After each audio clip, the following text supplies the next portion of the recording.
Bismillah. Assalamualaikum warahmatullahi wabarakatuh. Alhamdulillah hamdan katsiran thayyiban barakan fihi kama yuhibbu rabbuna wa yarda. Wa asyhadu an la ilaha illallah wahdahu la syarikalah wa asyhadu anna Muhammadan abduhu wa rasuluhu la nabiyya ba'da ma ba'du. Raditu billahi rabba wa bil islami dina wa bi Muhammad nabiyya wa rasula. Segala puja dan puji kita panjatkan kepada Allah Subhanahu wa taala, Rabb semesta alam yang memberikan kepada kita banyak sekali nikmat. Nikmat Islam, nikmat iman, nikmat sehat walafiat. Dan nikmat pada hari ini Allah Subhanahu wa taala pertemukan kita di pagi hari yang sangat baik, dan kita meminta kepada Allah Subhanahu wa taala mudah-mudahan pertemuan kita ini adalah pertemuan yang Allah Subhanahu wa taala cintai, yang apabila nanti kita berpisah, perpisahan yang Allah Subhanahu wa taala ridhoi, perpisahan dalam keadaan semakin bertambah baik, bertambah ilmu, bertambah iman, dan bertambah amal soleh. Jamaah rahimani wa rahimakumullah. Manusia siapapun dia, termaksud seorang muslim, di dalam perjalanan hidupnya pasti kemudian mendapatkan problem atau permasalahan. Sebagaimana perkataan sebagian orang-orang bijak yang mereka mengatakan, siapa yang hidup di muka bumi, maka dia harus bersiap menghadapi ujian dan cobaan. Sebagian orang-orang bijak mengatakan, siapa yang hidup di muka bumi, maka dia harus bersiap-siap menghadapi ujian dan cobaan.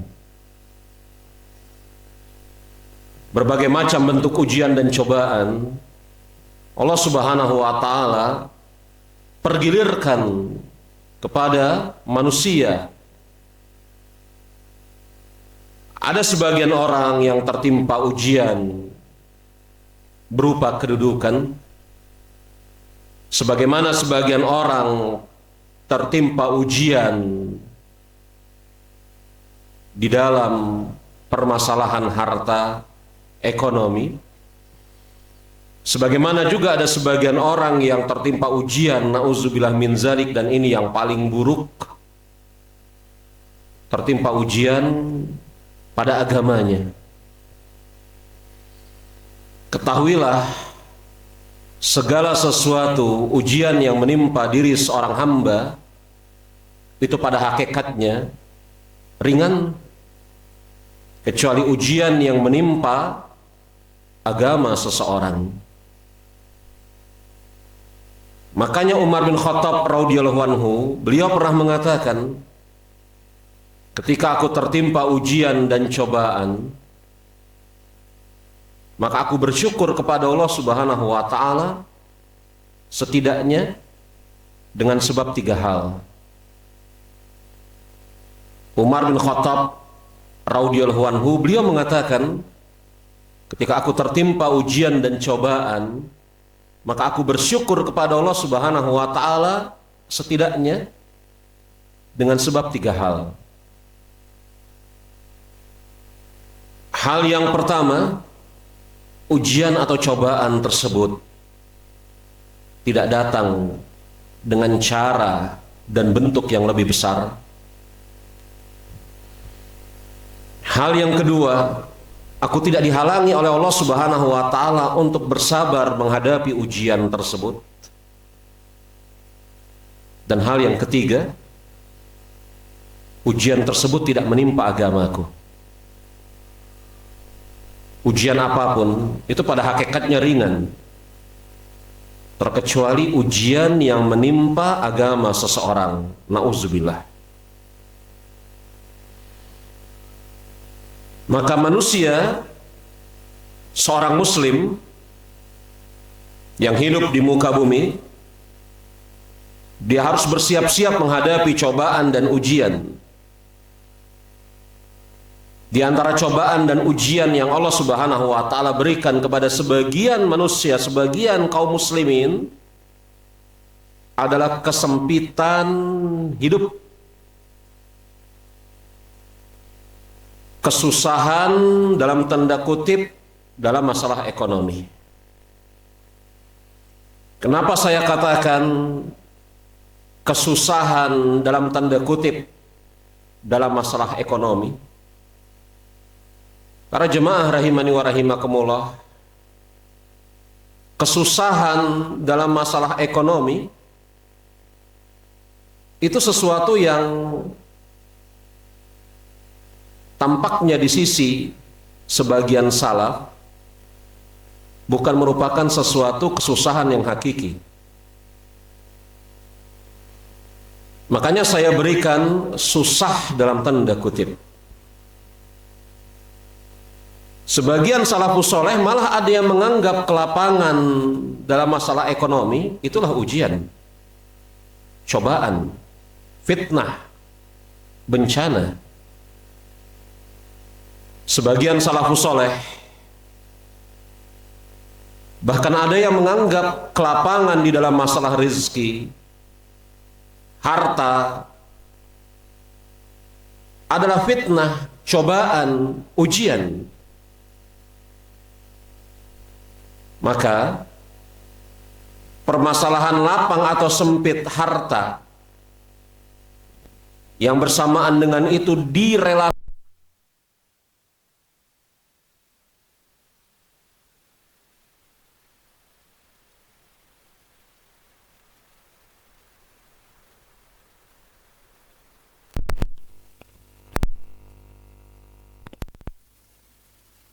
uang.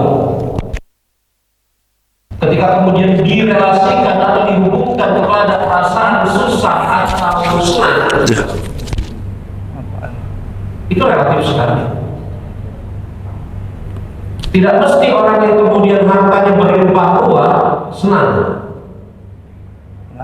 Sebagaimana juga tidak mesti orang-orang yang berkekurangan di dalam masalah harta susah. Tidak mesti seperti itu.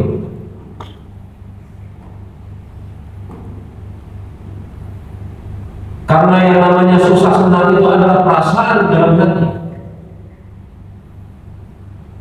Seseorang kemudian atas izin Allah Subhanahu wa taala dia bisa kemudian mengelola rasanya untuk menerima segala sesuatu berupa ketetapan dari Allah Subhanahu wa taala, dan itulah yang namanya qanaah. Dia bisa mengelola segala sesuatu yang merupakan ketetapan dari Allah Subhanahu wa taala. Dia arahkan hatinya untuk menerima. Dia berusaha kemudian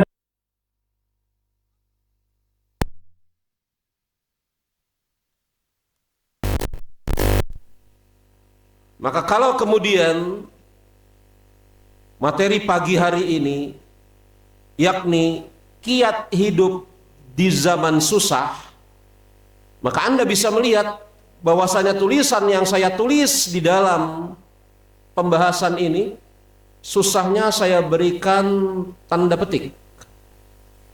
Mungkin ada sebagian di antara Anda jemaah yang sudah memegang format digitalnya, sudah?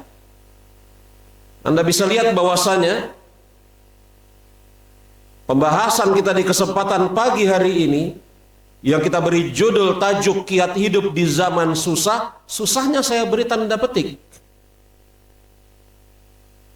Karena ini memang betul-betul relatif.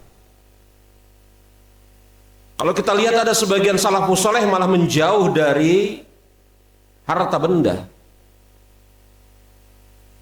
Ada sebagian salafus saleh yang kemudian ketika diberikan kelapangan harta, maka mereka malah gelisah. Tetapi untuk kemudian kita bisa kepada satu pemahaman agar dengan sebab itu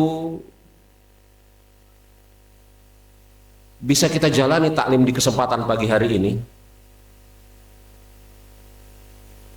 Kalau lafaz susahnya itu relatif ya jemaah, maka susah untuk kemudian kita menjalani taklim di kesempatan hari ini. Ya enggak.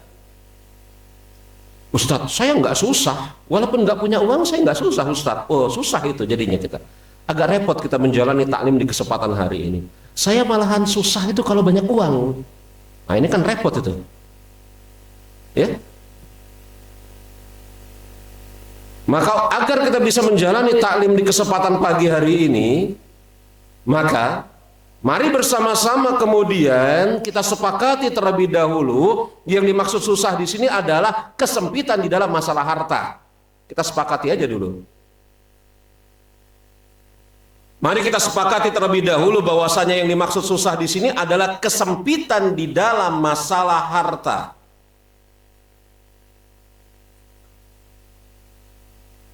Lalu bagaimana kiat hidup seorang muslim di zaman atau dalam keadaan dia memiliki kesempitan di dalam masalah harta? Inilah yang menakjubkannya syariat Islam. Syariat Islam itu sungguh mengagumkan,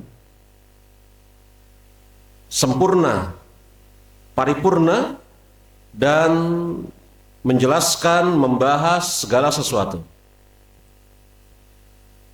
Di dalamnya ada pembahasan terkait dengan muamalah ekonomi. Di dalamnya ada pembahasan tentang bagaimana agar seorang muslim bisa produktif. Produktif di atas jalan syar'i. Bagaimana kemudian di sana ada pembahasan mendistribusikan harta kepemilikan sesuai dengan apa yang diinginkan oleh Allah dan Rasul-Nya. Zakat. Zakat itu kan mendistribusikan harta kepemilikan sesuai dengan apa yang Allah dan Rasul-Nya inginkan, sesuai dengan syariat. Ini menunjukkan kepada kita syariat Islam adalah syariat yang sempurna. Pembahasan terkait dengan ekonomi, kehidupan manusia sehari-hari tidak luput dibahas di dalam syariat kita. Lalu jemaah rahimani wa rahimakumullah, bagaimana sikap seorang muslim ketika dia berhadapan di dalam keadaan atau zaman susah? Yang dimaksud di sini adalah kesempitan di dalam ekonomi. Dengan memohon pertolongan Allah Subhanahu wa taala, maka setidaknya kita akan sebutkan beberapa kiat. Yang pertama, beriman kepada qada dan qadar. Beriman kepada qada dan qadar. Iman kepada qada dan qadar merupakan salah satu rukun iman yang wajib dan harus dimiliki oleh seorang muslim. Tidak sah keislaman seseorang kalau dia tidak beriman kepada qada dan qadar. Dan untuk kita semuanya ketahui bahwasanya Allah Subhanahu wa taala telah menetapkan takdir dengan ketetapan yang sempurna, sekaligus Allah Subhanahu wa taala telah menetapkan takdir atas segala sesuatu.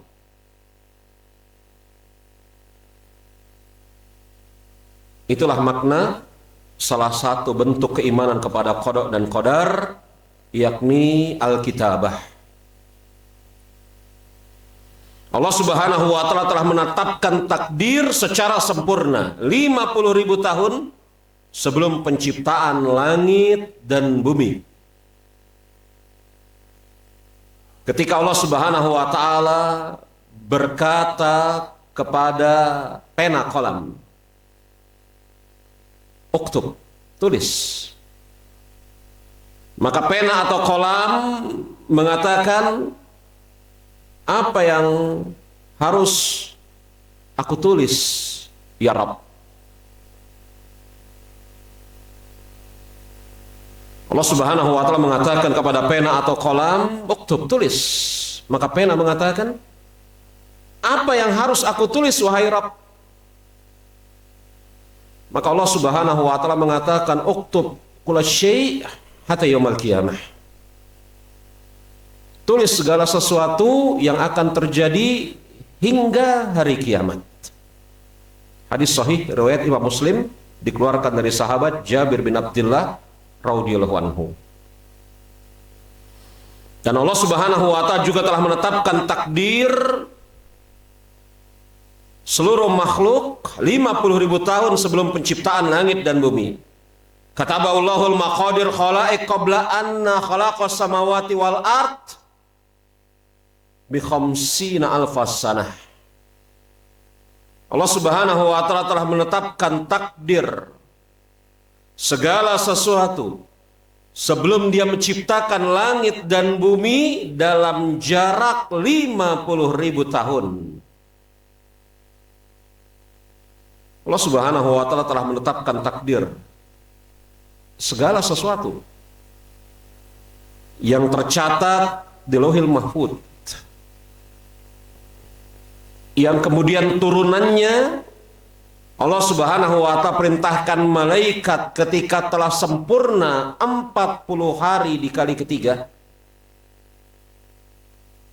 proses penciptaan manusia.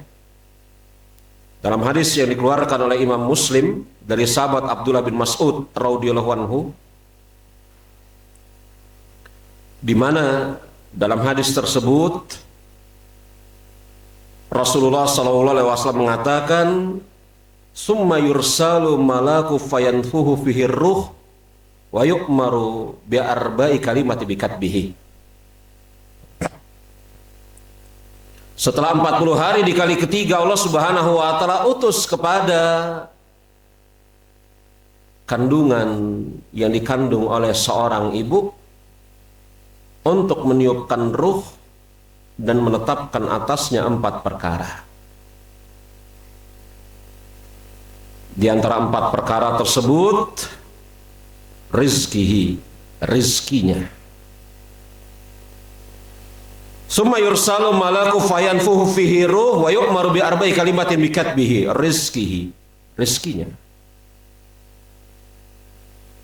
Maka apa yang tercatat di Lauhil Mahfuz merupakan bentuk takdir yang Allah Subhanahu wa Ta'ala tetapkan atas segala sesuatu, yang kemudian atas bentuk turunannya rizki orang per orang Allah Subhanahu wa Ta'ala perintahkan kepada malaikat untuk mencatatnya. Maka jemaah rahimani wa rahimakumullah, beriman kepada qada dan qadar Allah Subhanahu wa Ta'ala, bahwasanya segala sesuatu yang terjadi atas kita telah Allah Subhanahu wa Ta'ala takdirkan. Yang kita rasakan baik atau yang kita rasakan buruk, maka perkataan antu'minu billahi bil qadari khairihi wa syarrihi dalam hadis Jibril yang diriwayatkan oleh Imam Muslim, di mana Rasul bersabda yang artinya, dan engkau beriman kepada takdir Allah Subhanahu wa Ta'ala yang baik atau yang buruknya, antu'minu billahi bil qadari khairihi wa syarrihi.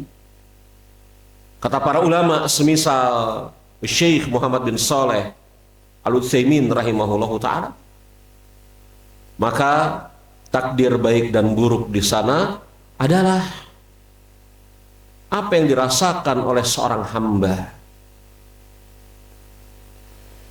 Adapun berdasarkan ketetapan Allah Subhanahu wa Ta'ala, maka tidaklah Allah Subhanahu wa Ta'ala menetapkan sesuatu kecuali baik.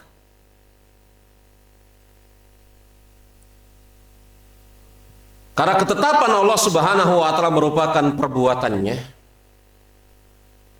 Dan tidak mungkin kemudian Allah Subhanahu wa taala melakukan perbuatan yang buruk.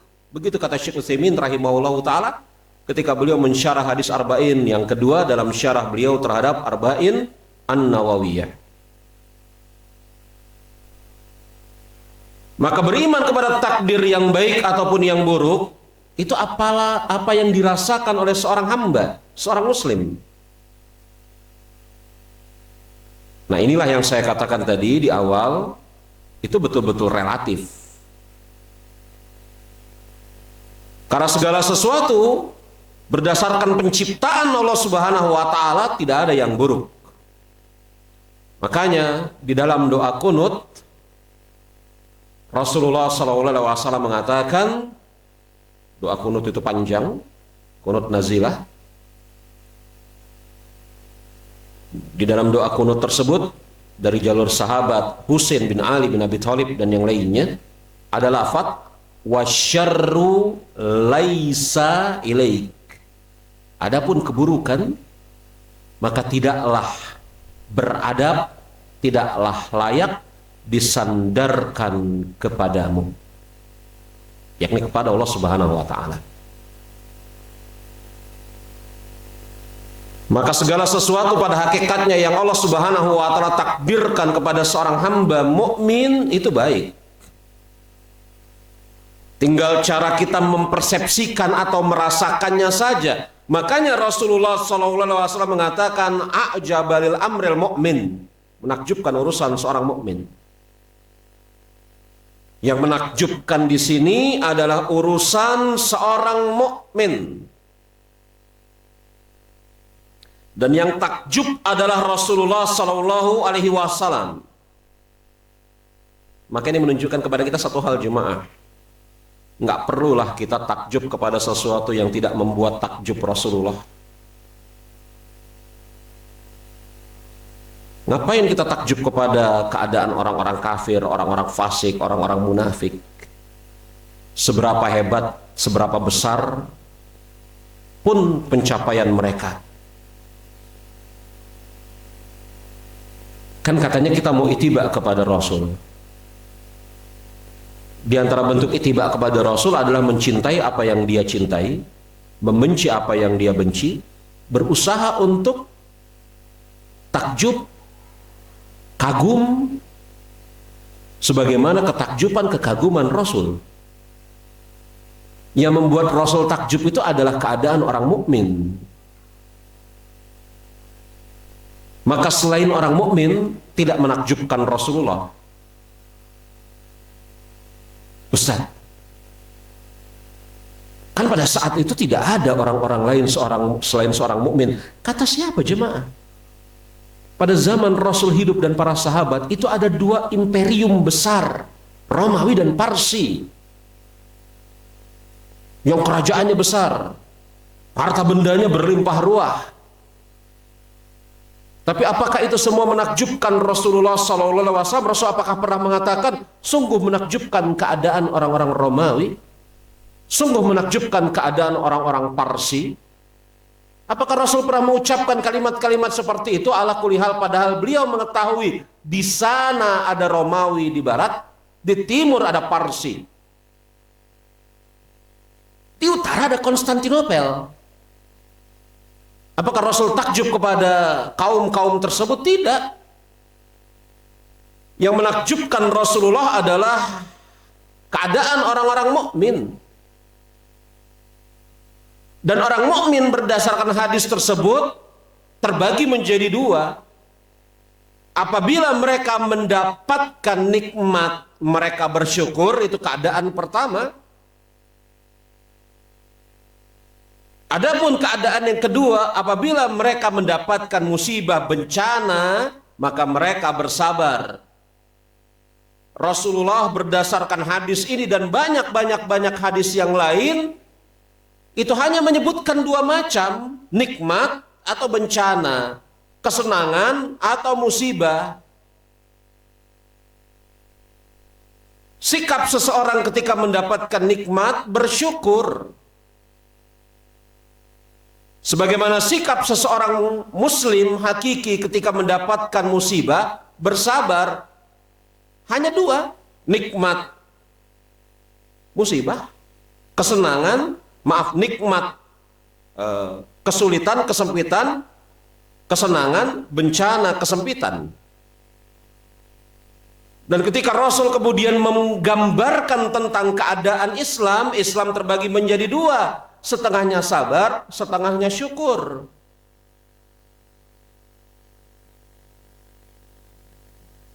Maka jemaah rahimani wa rahimakumullah, beriman kepada qada dan qadar. Ini kunci ketenangan hidup seorang hamba. Dia meyakini bahwasanya dia adalah hamba yang telah ditetapkan takdirnya oleh Allah Subhanahu wa taala 50.000 tahun sebelum penciptaan langit dan bumi. Dia tidak mempermasalahkan apa yang Allah Subhanahu wa taala tetapkan kepada dia. Tetapi yang dia permasalahkan adalah bagaimana cara dia menghadapi ketetapan Allah.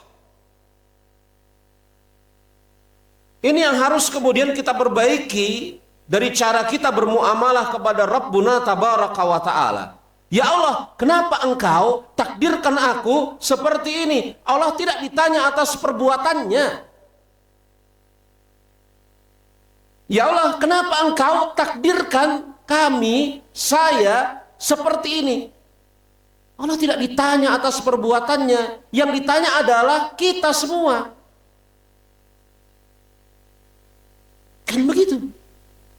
Wahum yas'alun, kalian yang ditanya. Jangan sekali-kali menanyakan, ya Allah. Lagian kalau Anda menanyakan, ya Allah, mengapa engkau melakukan hal seperti itu kepadaku? Kira-kira yang jawab siapa?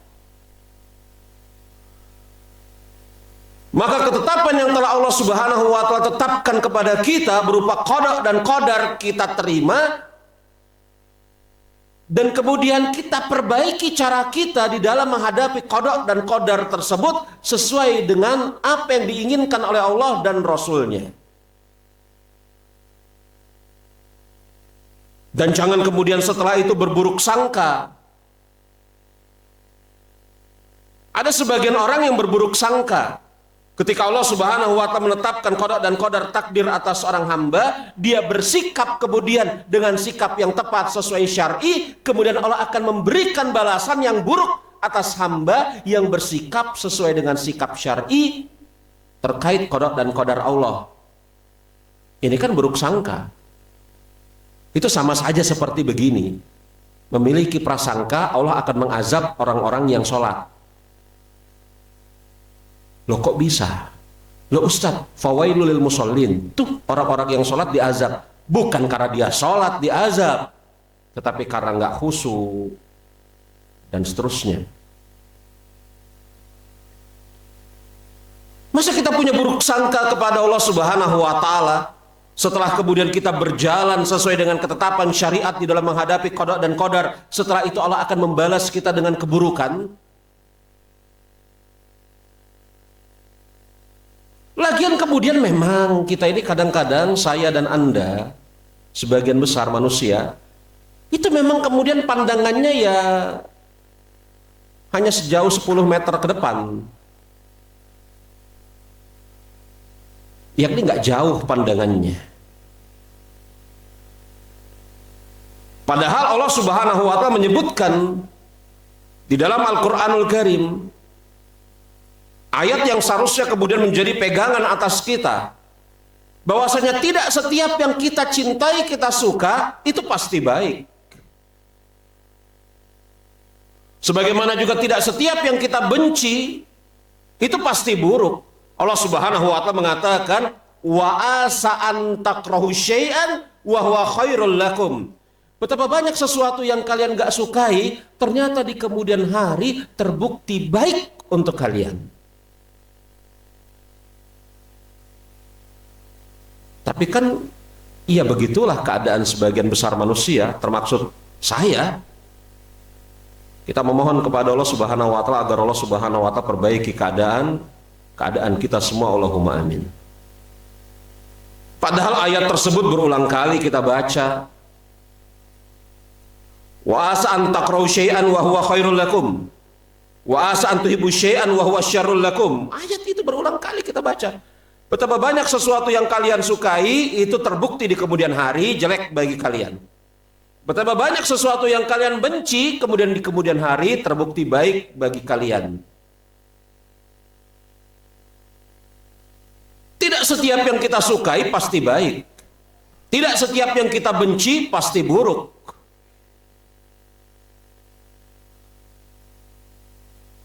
Dan terkait dengan kesempitan ekonomi, siapa yang suka sih? Ada yang suka? Ada yang suka? Serius? Nggak suka? Tapi apakah itu pasti buruk? Loh, jawabannya ragu-ragu. Kesempitan ekonomi, siapa yang suka? Nggak ada yang suka. Normal itu ya. Tetapi apakah itu pasti buruk? Itu ada kaidah kita. Sampai ayat tadi itu dimasukkan oleh Syekh Muqbil, Umar bin Abdullah Al-Muqbil dalam kitab beliau Qawaid Quraniyah, kaidah-kaidah kehidupan yang bersumber dari Al-Qur'anul Karim. Saya lupa kaidah yang keberapa. Enggak setiap yang kita sukai itu pasti baik. Sebagaimana tidak setiap yang kita benci pasti buruk.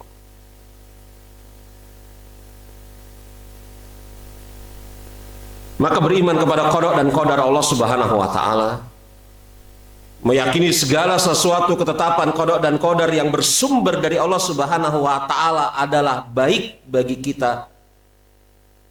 Kalau ada yang kita rasakan buruk, maka di sana ada jalan keluar untuk menjadikannya baik. Dengan baik sangka kepada Allah, bersikap sabar dan seterusnya.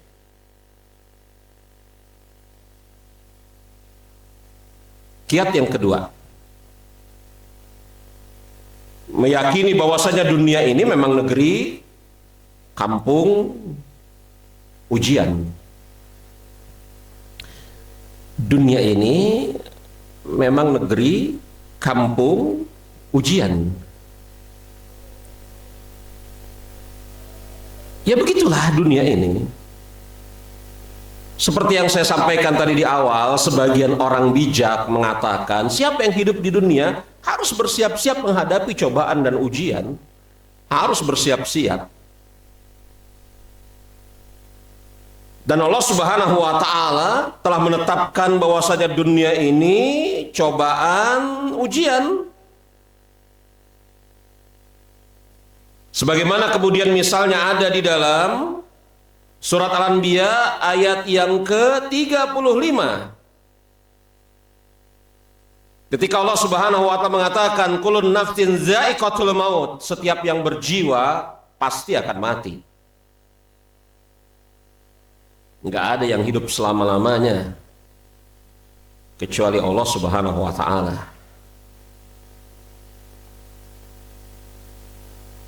Bahkan para ulama pun mengatakan para malaikat, surga dan neraka ada jedanya, yakni mereka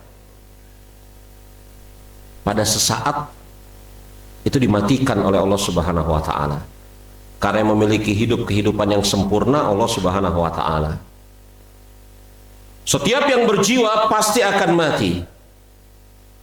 Dan kami akan menguji kamu dengan keburukan dan kebaikan sebagaimana cobaan yang sebenar-benarnya. Dan kami, kata Allah Subhanahu wa taala, artinya dan kami, kata Allah Subhanahu wa taala, akan menguji kalian dengan kebaikan dan keburukan. Wa ilaina turja'un. Dan setelah melewati proses ujian, kami akan kembalikan kalian ke sisi kami, kata Allah Subhanahu wa taala. Dunia ini negeri ujian. Allah Subhanahu wa taala telah mengatakan seperti itu kok dalam Al-Anbiya ayat ke-35. Kami akan menguji kalian dengan kebaikan dan keburukan. Hal yang menarik ya jemaah ya.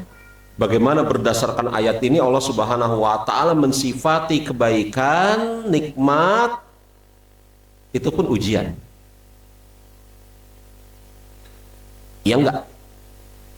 Berdasarkan ayat ini Allah Subhanahu wa taala mengatakan bahwasanya kebaikan, nikmat, kesenangan pun ujian. Tapi kan sebagian manusia, sebagian besar manusia tidak menganggap nikmat itu ujian.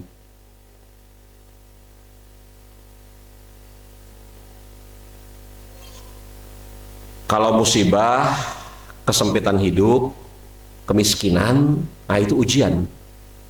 Tapi kalau kekayaan, kesenangan, sebagian besar manusia tidak menganggapnya sebagai bentuk ujian. Padahal Nabi kita Nabi Muhammad alaihi salatu wasallam bersabda dalam hadis yang dikeluarkan oleh Imam Ahmad, nikmatani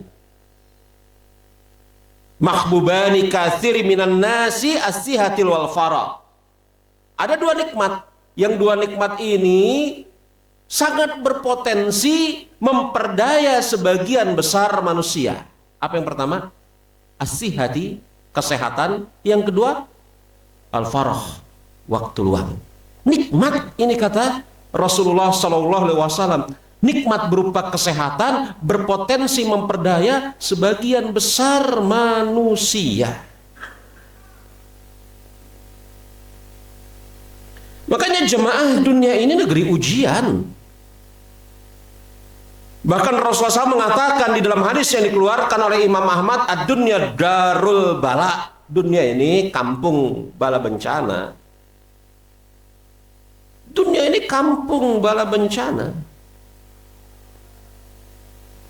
Ketika Rasulullah SAW mengatakan dunia ini kampung bala bencana, ujian, cobaan, maka mengapa kita merasa nggak layak untuk mendapatkan ujian dan cobaan? Bahkan ada ucapan yang luar biasa yang dikeluarkan oleh Imam Abu Nuaim dalam Hilyatul Aulia yang bersumber dari seorang tabi'ut tabi'in yang bernama Imam Fudail bin Iyad, di mana Fudail bin Iyad mengatakan, siapa yang panjang beristirahatnya di dunia, maka akan lelah nanti di akhirat kelak. Adapun siapa yang lelah di muka dunia, maka akan banyak beristirahat di akhirat kelak. Siapa yang panjang istirahatnya di dunia, maka akan menderita kelelahan yang amat sangat di akhirat. Sebagaimana siapa yang lelah di muka dunia, maka akan panjang beristirahatnya di akhirat kelak. Ucapan Imam Fudail bin Iyad ini ketika beliau membawakan hadis tentang ya Rasulullah, kata Aisyah. Aisyah mengatakan kepada Rasulullah SAW ketika melihat betisnya Rasul itu bengkak, adapun telapak kakinya Rasul itu pecah-pecah. Dan ketika itu Rasul sudahlah tidak berusia muda lagi, yakni di penghujung-penghujung dari tahun-tahun kehidupan beliau. Aisyah bertanya kepada Rasulullah, ya Rasulullah, engkau melakukan sholat malam? Padahal dosa-dosamu yang terdahulu dan yang akan datang telah Allah Subhanahu wa Ta'ala ampuni. Kau mengerjakan sholat malam, padahal dosa-dosamu yang terdahulu dan yang akan datang telah Allah Subhanahu wa Ta'ala ampuni. Yakni Aisyah hendak mengatakan kepada suaminya Rasulullah SAW, ketika dosa-dosamu telah Allah ampuni, yang lalu maupun yang akan datang, kenapa masih berpayah-payah mengerjakan sholat malam ya Rasulullah? Kira-kira begitulah makna yang diinginkan oleh Aisyah. Apa kata Rasul menjawab pertanyaan Aisyah? Afala akuna abdan syakura ya Aisyah? Apakah aku tidak layak menjadi seorang hamba yang bersyukur? Sampai akhir dari hayat kehidupan Rasulullah SAW dipenuhi dengan perjuangan, dipenuhi dengan pengorbanan, dipenuhi dengan ibadah, dipenuhi dengan kepayahan, kelelahan, kecapean. Maka jadilah Rasul sebagai orang yang paling sempurna beristirahatnya di akhirat kelak. Tidak terkena azab kubur. Rasul tidak terkena azab kubur, jemaah. Ya? Ketika kemudian para ulama berbincang apakah para nabi dan rasul akan menghadapi perhitungan hisab secara mendetail atau hanya sekedar ditampakkan, karena hisab kata para ulama semisal Imam Ibnu Taimiyah ada dua macam, hisab yang mendetail atau hisab sekedar ditampakkan. Ini untuk kemudian memahami ucapan Rasulullah SAW. Ketika Rasul mengatakan, maka sebagian ulama mengatakan para nabi dan rasul juga dihisab. Loh, dari mana kok para nabi dan rasul dihisab? Beliau, yakni Nabi kita Muhammad alaihi salatu wassalam, itu banyak berdoa sebagaimana dipersaksikan oleh beberapa orang ummahatul mukminin. Apa doanya? Allahumma hasibni hisaban yasira.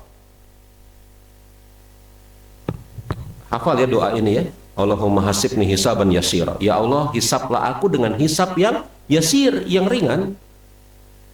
Sebagian ulama berdasarkan hadis ini mengatakan para nabi dan rasul dihisab oleh Allah Subhanahu wa taala. Kalau rasul saja dihisab, padahal beliau adalah penghulu para nabi dan rasul, apalagi nabi dan rasul yang selain beliau. Tetapi hisab kepada para nabi dan rasul itu hisab yang ringan, hanya sekedar ditampakkan.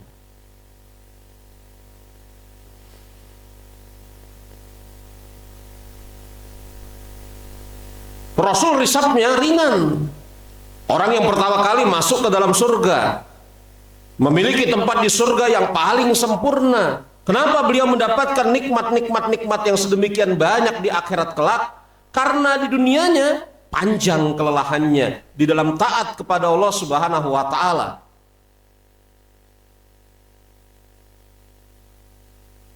Maka jemaah rahimani wa rahimakumullah, dunia ini negeri ujian.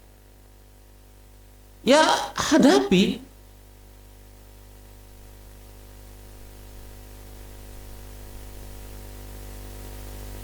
Andai kata kemudian di dunia ini ada kesenangan-kesenangan pun tidak sempurna.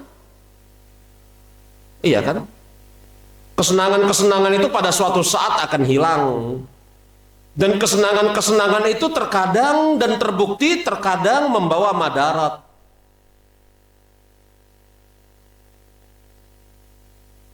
Saya tidak katakan bahwasanya di dunia ini tidak ada kesenangan sama sekali, ada. Tetapi kesenangan yang ada di muka bumi ini nggak sempurna. Lagian kesenangan yang ada di muka bumi ini terbatas dan terkadang membawa madarat. Ambil contoh. Bayangkan di benak Anda makanan yang menurut Anda paling enak. Nah, ini bisa beda-beda ya. Ada yang membayangkan nasi padang, ada yang membayangkan sate kambing, ada yang ngebayangin apa, Pak? Beda-beda ya. Tapi itu membawa madarat. Sate kambing kalau dimakan terus-menerus, kira-kira bagaimana itu efeknya ke tubuh? Durian lagi musim ya. Coba dimakan durian terus-menerus, kira-kira gimana efeknya bagi tubuh? Kesenangan di muka bumi ini sesaat lagi tidak sempurna. Memang kemudian Allah Subhanahu wa taala tidak berikan kesenangan selama-lamanya di muka bumi dalam bentuk yang sempurna, sengaja supaya seorang muslim, seorang hamba itu rindu kepada surga Allah Subhanahu wa taala yang Rasul mengatakan nikmat-nikmatnya tidak pernah terbayangkan, tidak pernah dilihat oleh mata, tidak pernah terdengar oleh telinga, saking sempurna nikmat-nikmat di surga tersebut. Sengaja.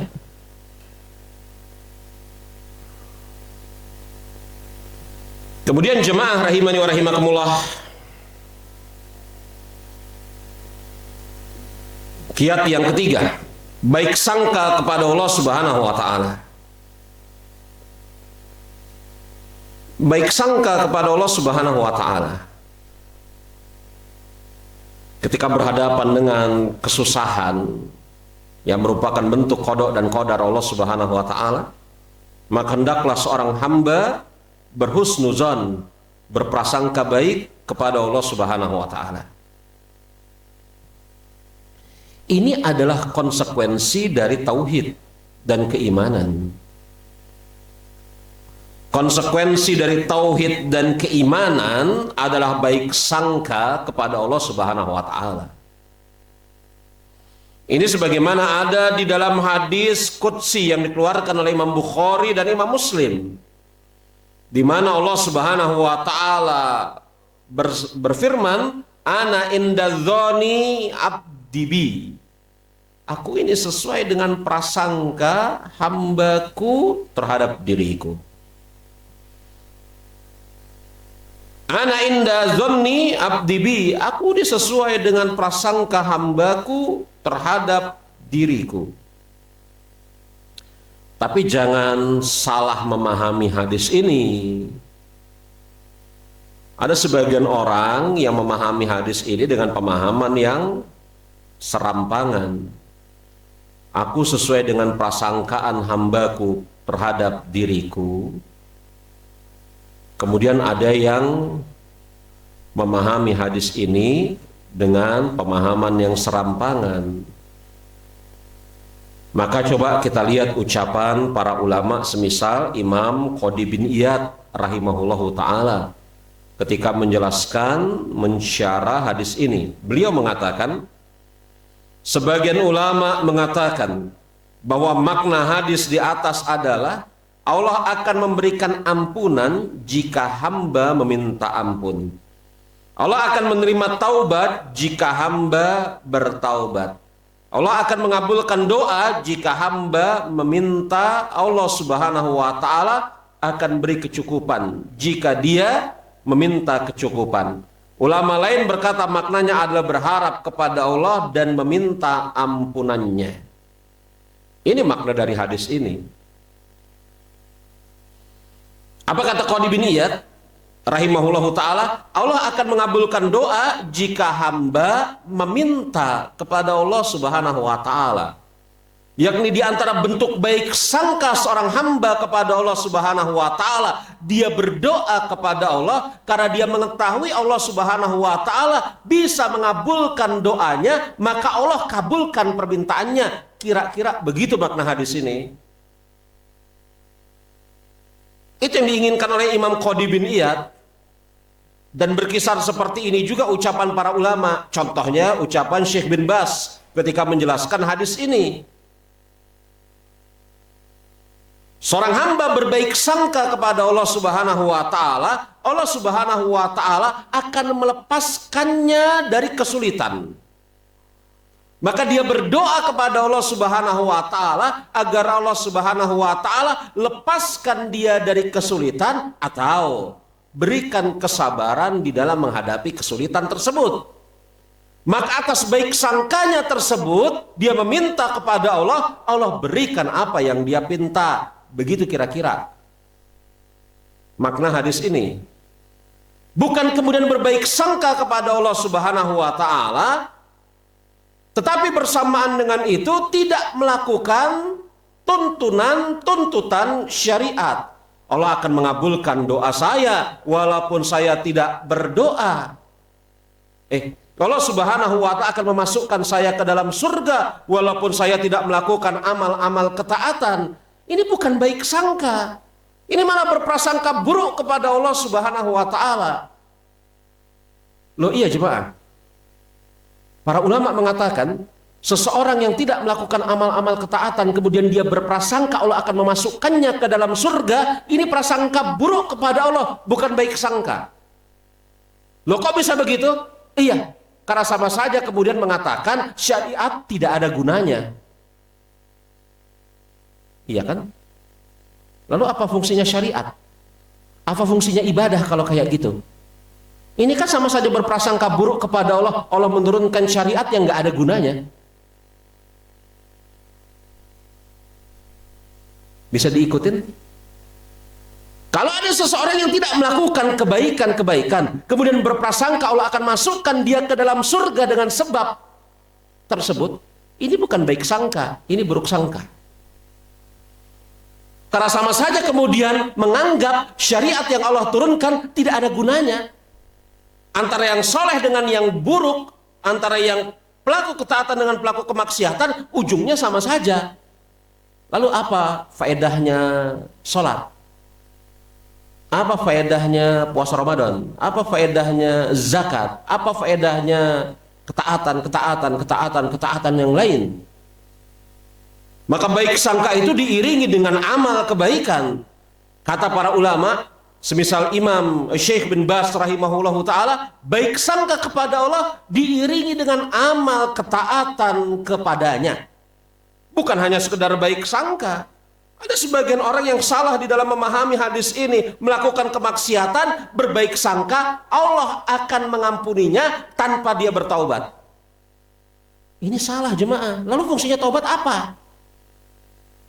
Apa fungsinya taubat? Ini tidak menutup mata bahwasanya di sana ada perbuatan-perbuatan, keadaan-keadaan yang lain yang bisa menghilangkan dosa seseorang selain taubat. Tetapi kan tidak boleh seseorang halnya keadaannya seperti itu. Bahkan Nabi kita Nabi Muhammad alaihi salatu wasallam mengatakan la yamutanna ahadukum illa wa huwa yuhsinu billahi dzan. Tidak boleh salah seorang di antara kalian mati kecuali dengan membawa prasangka baik kepada Allah Subhanahu wa taala. Tidak boleh seseorang mati melainkan dia dalam keadaan membawa prasangka baik kepada Allah Subhanahu wa taala. Makanya berasangka baik kepada Allah Subhanahu wa taala tidaklah kesulitan, kesusahan ini, maka di sana pasti ada hikmah-hikmah. Ada hikmah-hikmah, ada rencana-rencana yang Allah Subhanahu wa taala akan tetapkan kepada kita, ada ganjaran-ganjaran pahala dan seterusnya. Makanya Imam Sa'id bin Jubair rahimahullahu taala, seorang imam dari kalangan tabi'in, imam ahli tafsir, beliau mengatakan, "Ya Allah, aku memohon kepadamu tawakal yang tulus dan untuk selalu berbaik sangka kepadamu." Ini kiat yang ketiga, kiat yang keempat, bersabar. Sabar ini jemaah rahimani wa rahimakumullah adalah kata yang luas sekali maknanya. Yang para ulama, Allahu a'lam, setahu saya Imam Ibnul Qayyim yang memulai pembagian sabar menjadi 3. Mungkin sebelum Imam Ibnul Qayyim ada, tetapi yang saya ketahui, Allahu a'lam, Imam Ibnul Qayyim lah yang membagi sabar menjadi 3. Sabar di dalam menjalankan ketaatan sampai ketaatan tersebut terlaksanakan atau tertunaikan, itu yang pertama. Yang kedua, sabar di dalam menjauhi kemaksiatan dan meninggalkan larangan-larangan. Ini yang kedua. Dan yang ketiga, sabar di dalam menghadapi ketetapan qada dan qadar Allah Subhanahu wa taala. Ini Allahu a'lam, seperti yang saya katakan tadi, yang pertama kali yang saya ketahui membagi sabar dalam 3 bentuk ini adalah Imam Ibnul Qayyim dalam buku beliau Madarijus Salikin, yang kemudian setelah itu diikuti oleh para ulama setelah beliau. Contohnya Syekh Utsaimin ketika mensyarah kitab salah satu usul di dalam pembahasan wa tawassabil haqqi wa tawassabil sabr, Syekh Utsaimin menukil ucapan Imam Ibnul Qayyim dalam Madarijus Salikin bahwasanya sabar terbagi menjadi 3. Sabar di dalam menjalankan ketaatan sampai ketaatan tersebut tertunaikan, terlaksanakan. Itu yang pertama. Yang kedua, sabar di dalam meninggalkan kemaksiatan dan larangan-larangan. Adapun yang ketiga, sabar di dalam menghadapi ketetapan qada dan qadar Allah Subhanahu wa taala. Sabar ini maknanya luas, lafadz umum. Sabar ini maknanya luas, lafadznya umum. Yang ada di dalam seluruh ketaatan. Saya berikan contoh dua saja, yang nanti dengan sebab ini mudah-mudahan Anda bisa mencari contoh-contohnya yang lain. Karena pembahasan kita bukan membahas tentang makna sabar pada hakikatnya ya. Contoh, ketika seseorang tertuntut untuk membaca Al-Quranul Karim tidak tergesa-gesa secara sempurna, membaca huruf per huruf sesuai dengan haknya, maka sabar di dalam membaca Al-Quranul Karim dalam apa yang tadi telah kita sebutkan memiliki istilah baru. Apa? Tartil. Betul? Waratilil Qur'ana tartilah, dan bacalah Al-Quran dengan tartil. Contoh yang pertama. Contoh yang kedua, ketika seseorang mengerjakan suatu amal, sholat, ruku dengan sempurna, tidak terburu-buru, sujud dengan sempurna, tidak terburu-buru, memberikan hak atas tulang-tulangnya hingga kembali ke tempatnya. Begitu juga ketika i'tidal, duduk di antara dua sujud, tasyahud dan semisalnya. Salat seperti itu yang dikerjakan dengan sabar, tidak tergesa-gesa, mendapatkan istilah yang baru. Apa? Apa istilahnya? Tumakninah. Betul. Karena ada orang yang sholat di hadapan Rasul, mungkin orang ini tertinggal sholat wajib, atau yang dia kerjakan adalah sholat sunat. Setelah dia sholat, dia mendatangi Rasul sambil mengucapkan salam, Assalamualaikum. Rasul melihat orang ini tadi sholatnya seperti apa. Kemudian beliau mengatakan, irji fasolli fa innaka lam tusolli. Balik, kerjakanlah sholat, karena sesungguhnya engkau tadi belum sholat. Padahal orang ini sholat di sekitar Rasul dan Rasul melihatnya. Maka orang ini kembali lagi mengerjakan sholat, mengucapkan salam setelah itu, dan menyampiri Rasulullah sambil mengucapkan Assalamualaikum. Rasul mengatakan, irji fasolli fa innaka lam tusolli. Dan ini terjadi sebanyak 3 kali.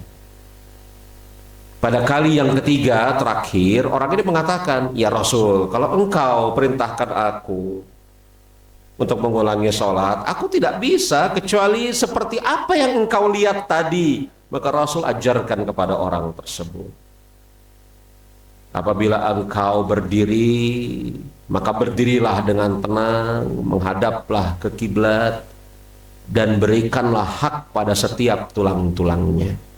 Apabila engkau sujud, apabila engkau ruku, maka rukuklah dengan tenang hingga tulang-tulang itu kembali ke tempat-tempatnya. Dan seterusnya, itu sholat yang tumakninah. 2 contoh, tartil, tumakninah. Contoh yang lain banyak. Kesabaran ada di dalam segala bentuk, yang pada umumnya kesabaran-kesabaran yang ada di dalam setiap bentuk-bentuk tersebut, dia memiliki satu istilah yang baru. Ayo kita tambah deh satu lagi ya. Kesabaran di dalam menjalankan ketaatan. Namanya apa? Istiqomah. Betul? Nah, itu contoh. Istiqomah itu sabar di dalam menjalankan ketaatan. Lawannya futur. Jadi sabar adalah istilah yang luas, yang di bawahnya terdiri dari berbagai macam ketaatan. Termaksud sabar di dalam menghadapi qada dan qadar Allah Subhanahu wa taala. Dengan tidak berkeluh kesah. Lagian kalau menghadapi musibah dibarengi dengan keluh kesah, apa manfaatnya? Makanya para ulama semisal Imam Abdullah Ibnul Mubarak, beliau mengatakan jauhi keluh kesah ketika tertimpa musibah. Karena keluh kesah ketika tertimpa musibah itu lawan dari kesabaran. Jauhi keluh kesah ketika tertimpa musibah. Karena musibah tidak hilang dengan sebab keluh kesah, dan engkau kehilangan pahala dengan sebab berkeluh kesahmu. Apakah keluh kesah itu akan menghilangkan musibah kita? Enggak. Lalu apakah kita akan kehilangan pahala dengan sebab berkeluh kesah kita? Iya. Maka kata Imam Abdullah Ibnu Mubarak, jauhi, tinggalkan keluh kesah ketika tertimpa musibah. Karena musibah tidak hilang dengan sebab keluh kesahmu, sebagaimana engkau akan kehilangan pahala dengan sebab keluh kesahmu. Sabar bukan berkeluh kesah. Dan ketika berhadapan dengan musibah, diantaranya kesempitan, kesusahan, kesulitan hidup, mengadu kepada Allah Subhanahu wa taala, ini yang paling utama. Jangan kemudian na'udzubillah min zalik, kesibukannya mengadu kepada makhluk dan melupakan mengadu kepada Allah Subhanahu wa taala. Kan begitu perbuatan para nabi dan rasul. Ketika mereka tertimpa musibah bencana, aku mengadukan kesempitan, kesulitan hidupku hanya kepada Allah. Siapa yang ngadu kayak gitu? Hah? Azki wal husni ilallah. Siapa yang mengadu seperti itu? Nabi siapa? Hah? Nabi Ibrahim atau Nabi Yusuf? Nabi Yusuf. Mengadu kepada Allah Subhanahu wa taala, ya Allah ini gimana caranya? Berikan kepadaku jalan keluar. Kesulitan hidupku ini tolong lapangkan. Ngadu kepada Allah Subhanahu wa taala. Maka kata para ulama semisal Imam Muhammad bin Wasi' rahimahullahu ta'ala, jauhkan dirimu dari menjadikan Allah tempat pengaduan yang terakhir. Inilah kita jemaah kadang-kadang kita lebih banyak ngadu dan mengeluh kepada manusia. Padahal manusia yang kita adukan dan kita eluhkan tersebut, jangan-jangan keadaannya sama bahkan lebih buruk dibanding kita. Akhi, aneh pusing nih. Ukhti, aneh pusing nih. Kerjaan gak ada, ekonomi sulit. Loh, orang yang kita adukan ini jangan-jangan keadaannya sama bahkan lebih buruk dibanding kita. Loh enggak Ustadz, dia keadaannya tampaknya tenang-tenang aja. Ya bisa jadi keadaannya itu bahkan lebih buruk daripada kita, tetapi dia adalah orang yang pandai di dalam menyembunyikan keadaannya. Makanya kata Imam Muhammad bin Wasi' rahimahullahu ta'ala, jauhkan dirimu dari mengadukan urusanmu kepada Allah, dan dia adalah yang terakhir. Yang terakhir coba. Setelah ini, baru yang paling ujungnya Allah Subhanahu wa ta'ala. Padahal kalau kita cermati para nabi dan rasul, ketika mereka tertimpa musibah, maka yang pertama kali mereka mengadu urusan mereka, keadaan mereka kepada Allah Subhanahu wa ta'ala. Subhanaka inni kuntu minaz zalimin, kata Nabi Yunus. Kata Nabi kita Nabi Muhammad alaihi salatu wassalam, ya Allah, tolong ini. Aku menunggu janjimu ya Allah. Andai kata pasukan kecil ini mati besok hari pada saat medan perang Badar, niscaya engkau tidak akan diibadahi lagi selama-lamanya. Mengadu kepada Allah Subhanahu wa taala. Maka mengadu kepada Allah Subhanahu wa taala, meminta agar Allah Subhanahu wa taala menghilangkan musibah, bencana, kesulitan, kesusahan kita. Atau kemudian kita meminta kepada Allah Subhanahu wa taala agar musibah, bencana dan kesulitan ini andai kata tidak hilang pada diri kita, kita bisa bersabar menghadapinya. Sabar itu senjata yang paling besar bagi seorang mukmin. Makanya berhubung sabar adalah senjata yang sangat besar bagi seorang mukmin, maka Allah Subhanahu wa taala mengatakan ajrohum bighairi hisab. Ganjaran bagi orang yang bersabar itu nggak ada batasnya. Adapun amal-amal yang lain diganjar oleh Allah Subhanahu wa taala apabila ikhlas dan mengharap pahala dari Allah dan mengikuti sunnah 10 sampai 700 kali lipat. Kan itu ganjaran pahala dari Allah Subhanahu wa taala atas amal-amal soleh yang dikerjakan ikhlas, mengharap pahala dari Allah, dan bersamaan dengan itu mengikuti sunnah Rasul, diganjar 10 sampai 700 kali lipat. Kecuali sabar. Sabar, kata Allah Subhanahu wa taala, ajrohum bighairi hisab. Akan aku berikan ganjaran pahala bagi mereka yang bersabar tanpa ada batasnya. Maka berhubung ganjaran pahala atas sabar tidak ada batasnya, ini menunjukkan sabar juga tidak ada batasnya. Sabar yang tidak ada batasnya itu namanya lafadznya musabarah, terus menerus sabar. Dalam bahasa Arab ada wazan mufa'alah. Dalam bahasa Arab, kalau kita belajar bahasa Arab, khususnya dalam bab nahwu, ada wazan mufa'alah. Yang namanya mufa'alah itu adalah perbuatan yang dilakukan terus menerus, continue. Bukan hanya mengerjakan sekali, kemudian setelah itu tidak dikerjakan lagi, atau mengerjakan sekali, kemudian diselingi dengan tidak mengerjakan, setelah itu mengerjakan lagi. Ini kan berarti terputus, tidak terus-menerus. Lafadz mufa'alah itu, kata para ulama ahli nahwu, dia menunjukkan bahwasanya pekerjaan itu dikerjakan terus-menerus. Walaupun ketika mengerjakannya itu bisa jadi grafiknya turun naik. Kadang-kadang bagus, kadang-kadang kurang. Tapi itu pekerjaan yang dikerjakan terus-menerus. Mufa'alah, wazan mufa'alah di dalam bab nahwu. Misalnya mujahadah, yakni seseorang yang berjihad melawan dirinya sendiri setiap saat. Sebagaimana muzaqarah, orang yang terus-menerus memberikan peringatan.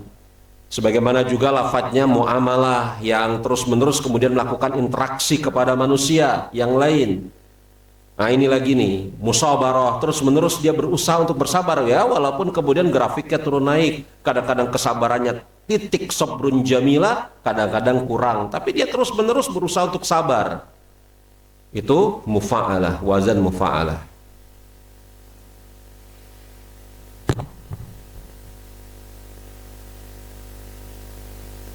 Maka jemaah rahimani wa rahimakumullah, bersabar.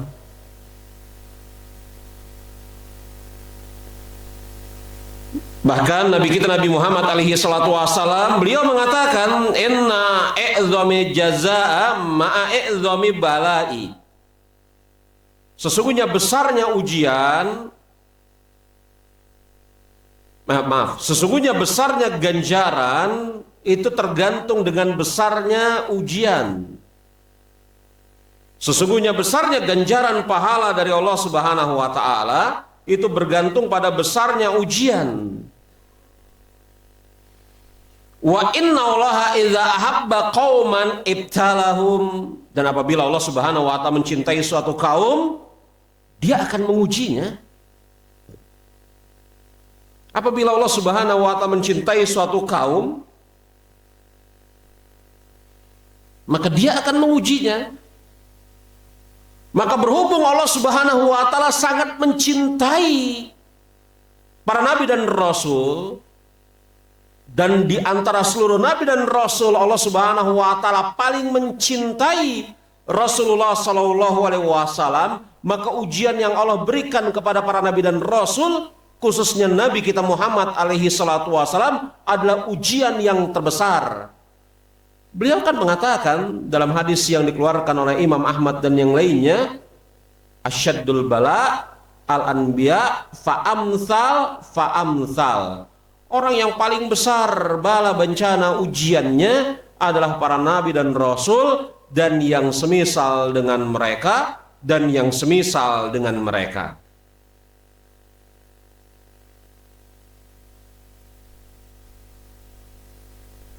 Makanya ketika kemudian seseorang ditimpakan ujian, bencana, itu tidak menunjukkan Allah Subhanahu wa taala pasti membenci orang tersebut, enggak. Karena terkadang memang ujian dan bencana sebagai suatu bentuk teguran dari Allah Subhanahu wa taala atas pelaku-pelaku kemaksiatan. Adapun atas orang-orang yang berusaha melakukan ketaatan, ujian dan bencana, ini dalam keadaan untuk memperbaiki dan meninggikan derajat mereka. Kan begitu. Ujian, bencana, musibah, kesulitan, ini ibarat satu mata adalah satu mata uang. Kalau ujian dan bencana itu Allah Subhanahu wa taala timpakan bagi pelaku kemaksiatan, ya ini hukuman bagi mereka. Adapun apabila ujian, cobaan, musibah ini Allah Subhanahu wa taala timpakan bagi pelaku-pelaku ketaatan, maka ini adalah bentuk pemuliaan bagi mereka. Allah Subhanahu wa taala hendak meninggikan derajat-derajat orang-orang tersebut. Maka jangan terbayang bahwasanya ujian dan cobaan adalah pasti bentuk, yakni apa? Penghinaan atau hukuman Allah kepada suatu kaum atau kepada seseorang. Makanya orang-orang yang kurang akal, Allah Subhanahu wa taala sifatkan, mereka mengatakan, ya Rabb, Rabbi ahanan. Ketika kemudian mereka ditimpa ujian dan cobaan, orang-orang yang kurang akal ini mengatakan, Rabbku menghinakanku. Surat apa?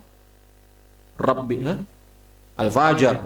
Orang-orang yang kurang akal ini ketika dia ditimpa ujian cobaan, dia mengatakan, Rabbku menghinakanku. Sebagaimana orang-orang yang kurang akal ini ketika mereka melakukan kemaksiatan, diberikan nikmat, mereka mengatakan Rabbi akraman, Rabbku memuliakanku, padahal dia pelaku kemaksiatan, pelaku keburukan.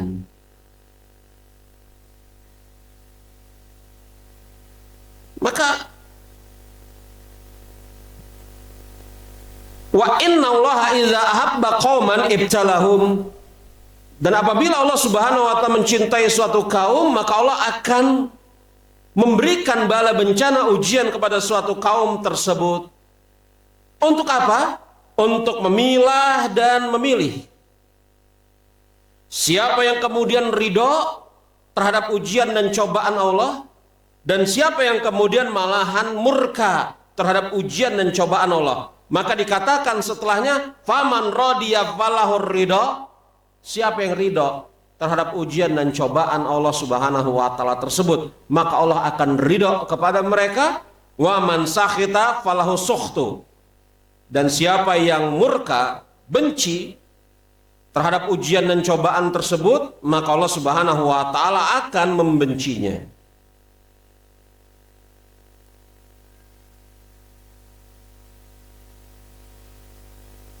Kemudian yang kelima, jemaah, bersikap qanaah.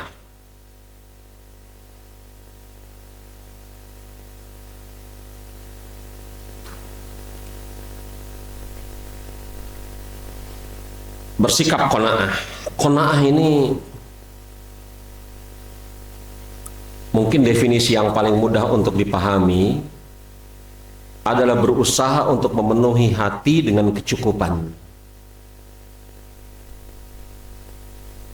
Qanaah ini kalau kemudian kita hendak definisikan dengan yang insya Allah ta'ala lebih mudah untuk dipahami, adalah usaha untuk memenuhi hati dengan kecukupan.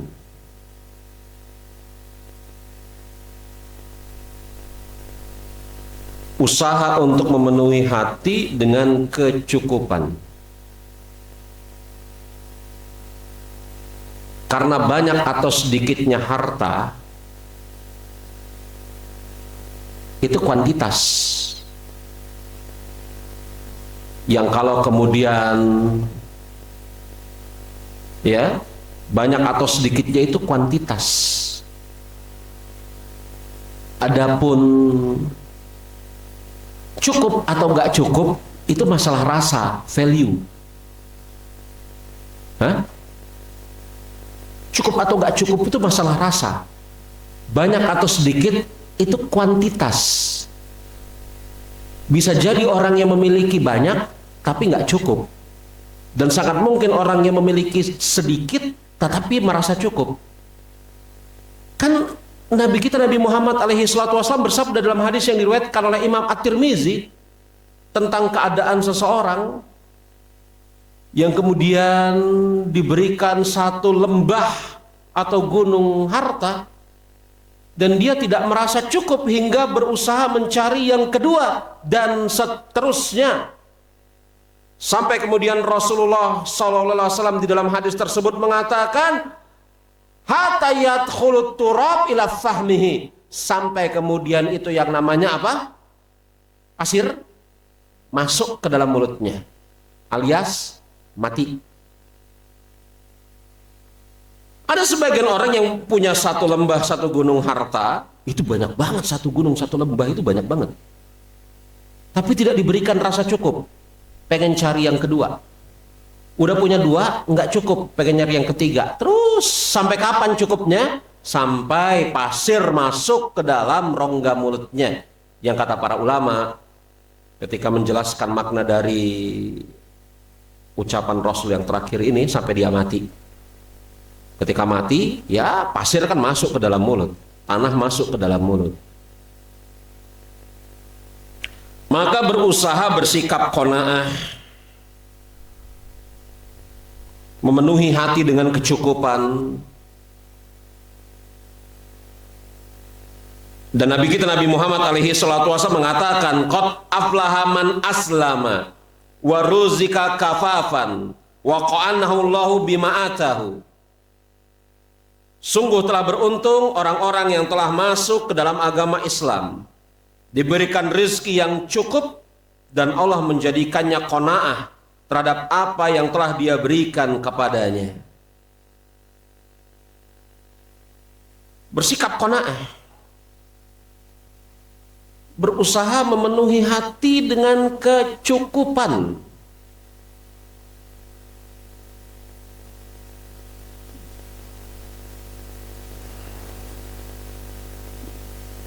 Sifat qanaah ini sifat yang terpuji.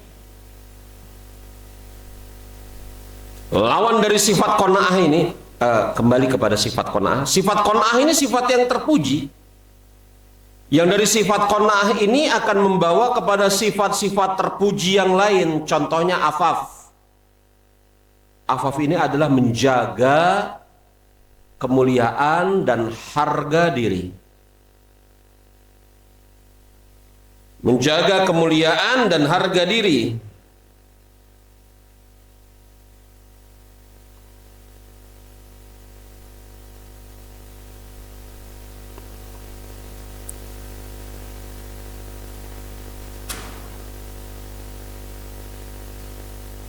Yang dari sifat afaf ini, menjaga kemuliaan dan harga diri ini, maka muncul sifat terpuji yang lain, yakni menahan diri dari tidak meminta-minta dan banyak.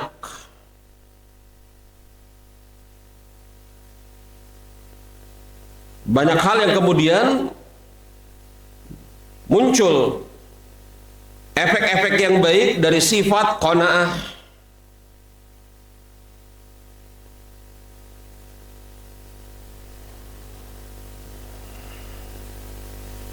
Kemudian jemaah rahimani wa rahimakumullah, yang keenam, berhemat, menghindarkan diri dari yang namanya mubazir, membuang-buang harta tidak pada tempatnya.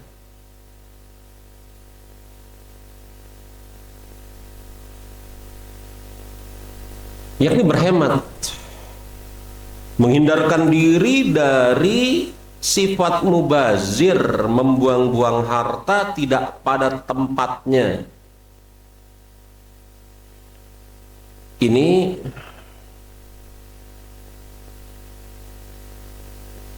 keadaan yang pertama yang mendasar, karena ini bisa di-upgrade menuju keadaan-keadaan yang berikutnya. Dari sifat dan sikap berhemat, tidak membuang-buang harta tidak pada tempatnya ini bisa di-upgrade kepada sikap dan sifat yang berikutnya, contohnya zuhud dan wara'. Iya kan? Zuhud dan wara'. Jadi seseorang yang telah sampai kepada derajat zuhud dan wara', maka otomatis dia adalah orang yang memang secara keadaan asal tidak memubazirkan hartanya. Iya. Di antara hal yang sangat penting di dalam menghadapi kesulitan adalah bersikap hemat dan memperhatikan skala prioritas pengeluaran. Apa sih yang paling penting? Apa yang paling penting yang tidak bisa ditunda? Apa yang bukan apa yang paling penting ya? Apa yang penting dan tidak bisa ditunda? Apa yang penting tapi bisa ditunda? Apa yang bisa ditunda? Apa yang paling penting? Apa yang penting dan bisa ditunda? Apa yang penting dan apa yang penting dan tidak bisa ditunda? Apa yang penting tetapi bisa ditunda? Apa yang tidak penting? Iya kan? Coba kita bagi itu. Coba kita mulai menginventaris nih. Kan kita punya sumber pendapatan, insyaallah ta'ala, betul? Sebagaimana juga kita punya pengeluaran. Ya enggak? Coba kita bagi nih. Pengeluaran kita ini apa yang penting dan tidak bisa ditunda? Pengeluaran apa itu misalnya? Makan. Nggak bisa ditunda ya? Bayar uang sekolah anak, misalnya begitu kan? Loh, bayar uang sekolah anak ini jangan ditunda jemaah, karena ini hubungannya sama hak orang lain. Hak siapa? Tenaga pengajar, iya kan? Kemudian menafkahi anak istri, membantu orang tua, ini penting tidak bisa ditunda. Ada yang penting tapi bisa ditunda. Nah, misalnya ganti HP. Bagi sebagian kita mungkin penting ya, tapi bisa ditunda. Atau kemudian ganti motor, kendaraan. Penting, bagi kita penting tuh. Untuk beraktivitas, tapi masih bisa ditunda. Coba, ada yang nggak penting. Nggak penting. Kurang atau tidak penting sama sekali. Coba bagi pengeluaran kita dengan skala prioritas seperti ini. Ada sesuatu yang mungkin juga bisa kita masukkan, hal yang kita berhajat kepadanya, tidak dalam skala yang penting, baik tidak bisa ditunda ataupun bisa ditunda, tetapi kita berhajat, misalnya apa? Makan di luar, jalan-jalan. Ya, itu perkara yang mubah, hajat. Terkadang kita memerlukannya, tetapi pada hakikatnya skalanya di bawah yang penting tadi. Kalau mendahulukan makan di luar, di hari Sabtu, hari Ahad makan di luar, betul? Setelah itu tidak makan 6 hari sisanya, ini kan kebodohan ya, betul enggak? Hari Sabtu, hari Ahad makan di luar, habis 500.000, 1 juta. Kemudian sisanya dari Senin sampai Jumat nggak makan, gara-gara uangnya habis makan di luar. Ini kan kebodohan. Tapi terkadang kita memerlukannya untuk makan di luar. Iya kan? Memerlukannya sebagai suatu bentuk riadah, hiburan. Begitu ya? Tapi ini tidak di dalam skala yang penting dan juga nggak sia-sia. Ini perkara yang mubah. Coba kita bagi. Penting tidak bisa ditunda, penting bisa ditunda, kita memerlukannya sewaktu-waktu, kurang penting, tidak penting sama sekali. Kita bagi skala prioritas pengeluaran tersebut. Ya sudah, barang tentu kita penuhi dulu yang penting tidak bisa ditunda. Setelah itu pos yang penting tapi bisa ditunda. Kemudian yang mubah, yang kita berhajat, jangan sekali-kali masuk kepada kurang penting, apalagi tidak penting bermadarat. Jangan. Kurang penting apalagi bermadarat. Coba skala prioritas pengeluaran, dan Allah Subhanahu wa Ta'ala memuji hamba-hambanya yang bersikap tengah ketika membelanjakan harta. Hemat ya, hemat itu beda banget dengan pelit. Medit itu sesuatu yang berbeda.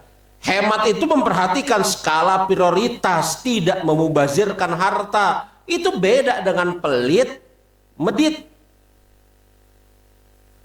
Yang di dalam bahasa Arab pelit itu bakhil, sedangkan medit itu syuh. Itu apa? Medit itu lebih buruk daripada pelit. Kalau pelit itu, bakhil itu tidak membelanjakan hartanya untuk orang lain, tapi masih menikmati hartanya untuk dirinya sendiri. Itu apa? Bakhil. Kalau syuh, tidak membelanjakan untuk orang lain, dia juga tidak menikmatinya. Dia simpan saja di bawah kasur. Jadi buat apa coba? Nah, ini sesuatu yang berbeda. Kalau bakhil, dia masih menikmati hartanya, tetapi memang dia pelit kepada orang lain. Tapi kalau syuh di dalam bahasa Arab, dia pelit kepada orang lain, sama dirinya sendiri juga begitu.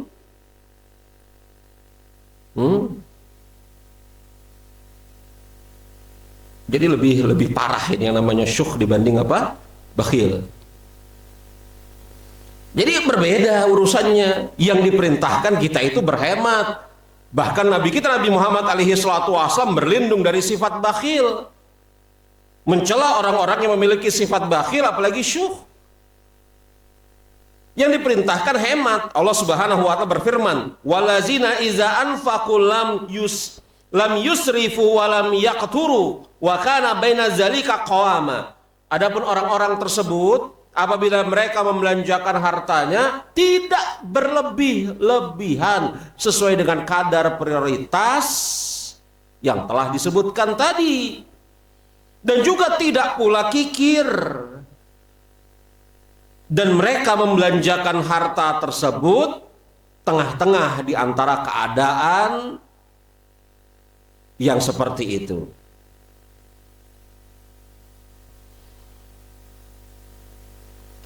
Bahkan sikap hemat itu merupakan salah satu dari 3 penyelamat. Kata Rasulullah SAW, atas izin Allah sudah barang tentu. Salasun munjiat khasyatillahi ta'ala fis sirri wal alaniyah, wa qasdu fil ghina wal faqri, wa adlu fil ridha wal ghadabi. Ada 3 perkara yang menjadi penyelamat. Merasa takut kepada Allah Subhanahu wa Ta'ala di saat ramai dan sepi. Merasa takut kepada Allah Subhanahu wa Ta'ala khasyah di saat ramai maupun sepi. Ini penyelamat yang pertama. Ya. Kemudian bersikap hemat di saat kaya ataupun miskin. Ada orang miskin yang boros. Loh, betul ada orang miskin yang boros? Sudahlah miskin, boros pula hidupnya. Sudahlah miskin, boros pula hidupnya. dengan membuang-buang hartanya tidak pada tempatnya. Sudah nyari uang susah, ketika dapat uang masang judi online. Judi online, betul. Sudah nyari uang susah, dapat uang susah, pas dapat top up voucher game. Oh, ini saya sering jumpai model kayak gini nih. Sudah nyari uang susah, pas dapat uang beli sekotak rokok. 20.000 sekotak rokok ya, bahkan bisa jadi lebih. Jadi Anda jangan bayangkan yang namanya sifat boros itu hanya mungkin dimiliki oleh orang-orang yang kaya saja. Sebagaimana sifat pelit sangat mungkin dimiliki oleh orang-orang kaya, dan juga begitu sifat boros sangat mungkin dimiliki oleh orang-orang miskin. Makanya Allah Subhanahu wa Ta'ala mengatakan, Rasulullah mengatakan bersikap hemat di saat kaya dan juga miskin. Dan keadaan yang ketiga, bersikap pertengahan, adil insaf ketika ridho dan juga marah. Hadis riwayat Imam Al-Bazzar. Salasun munjiat, ada 3 hal yang menyelamatkan. Yang kedua tadi, ya, bersikap hemat di saat kaya dan juga miskin.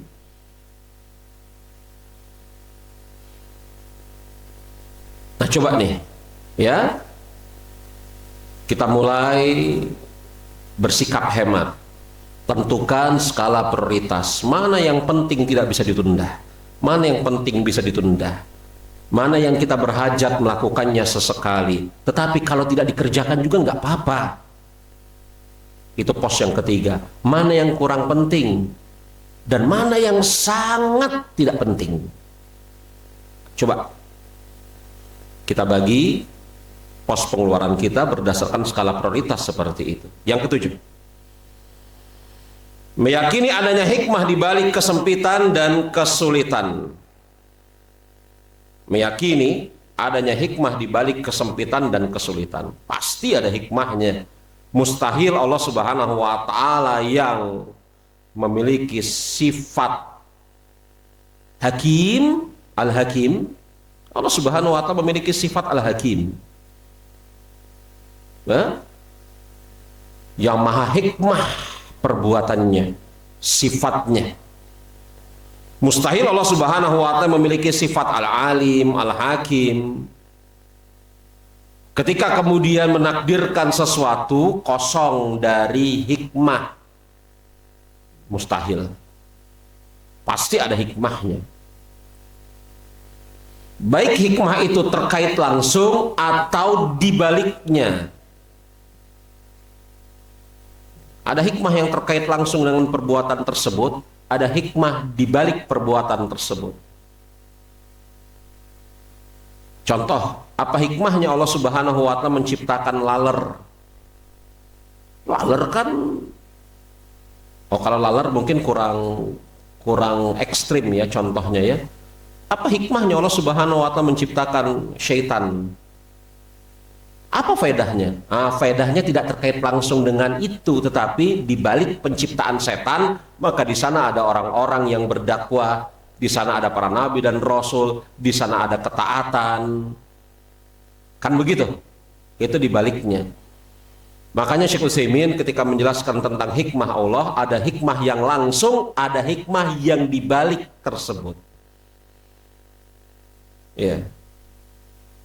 Kenapa Allah Subhanahu wa Ta'ala ciptakan Fir'aun? Apa manfaatnya? Nah, begitu kan misalnya kan. Ya karena kemudian Allah ciptakan Fir'aun agar kemudian di sana ada Nabi Musa yang mendakwahinya. Kenapa Allah ciptakan Fir'aun? Supaya kemudian menjadi pelajaran untuk orang-orang yang setelahnya. Kenapa kemudian Allah Subhanahu wa Ta'ala ciptakan Fir'aun? Agar nampak siapa pengikut kebenaran yang mengikuti Musa, siapa yang mengikuti kebatilan yang mengikuti Fir'aun. Nah begitu. Jadi hikmah di balik penciptaan Fir'aun itu pasti ada. Iya kan? Maka meyakini ada hikmah di balik kesempitan dan kesulitan. Ada, pasti ada. Walaupun terkadang mungkin hikmahnya tidak kita ketahui pada saat ini, baru kita ketahui beberapa saat kemudian. Tapi pasti ada hikmahnya, karena di antara bentuk konsekuensi dari Allah Al-Hakim, maka segala sesuatu yang terkait dengan perbuatannya pasti ada hikmahnya. Hikmah yang bisa kita rasakan cepat ataupun lambat, pasti.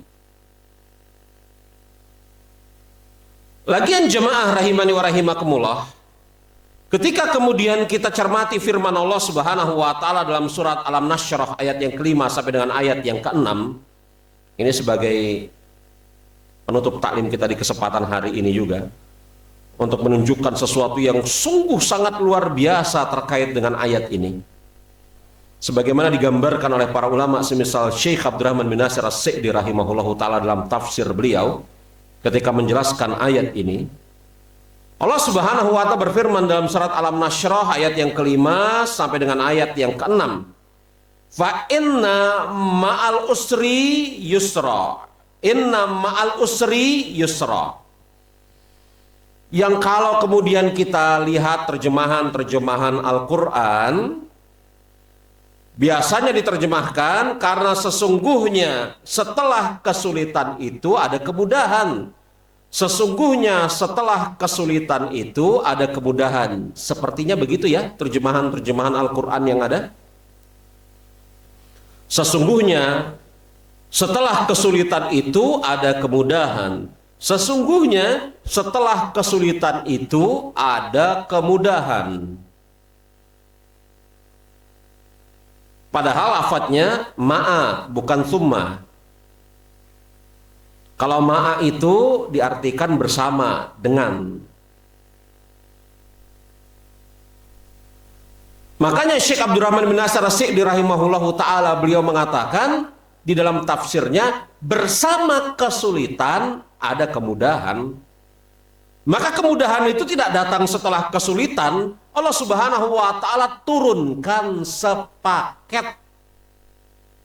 Bersama kesulitan ada kemudahan.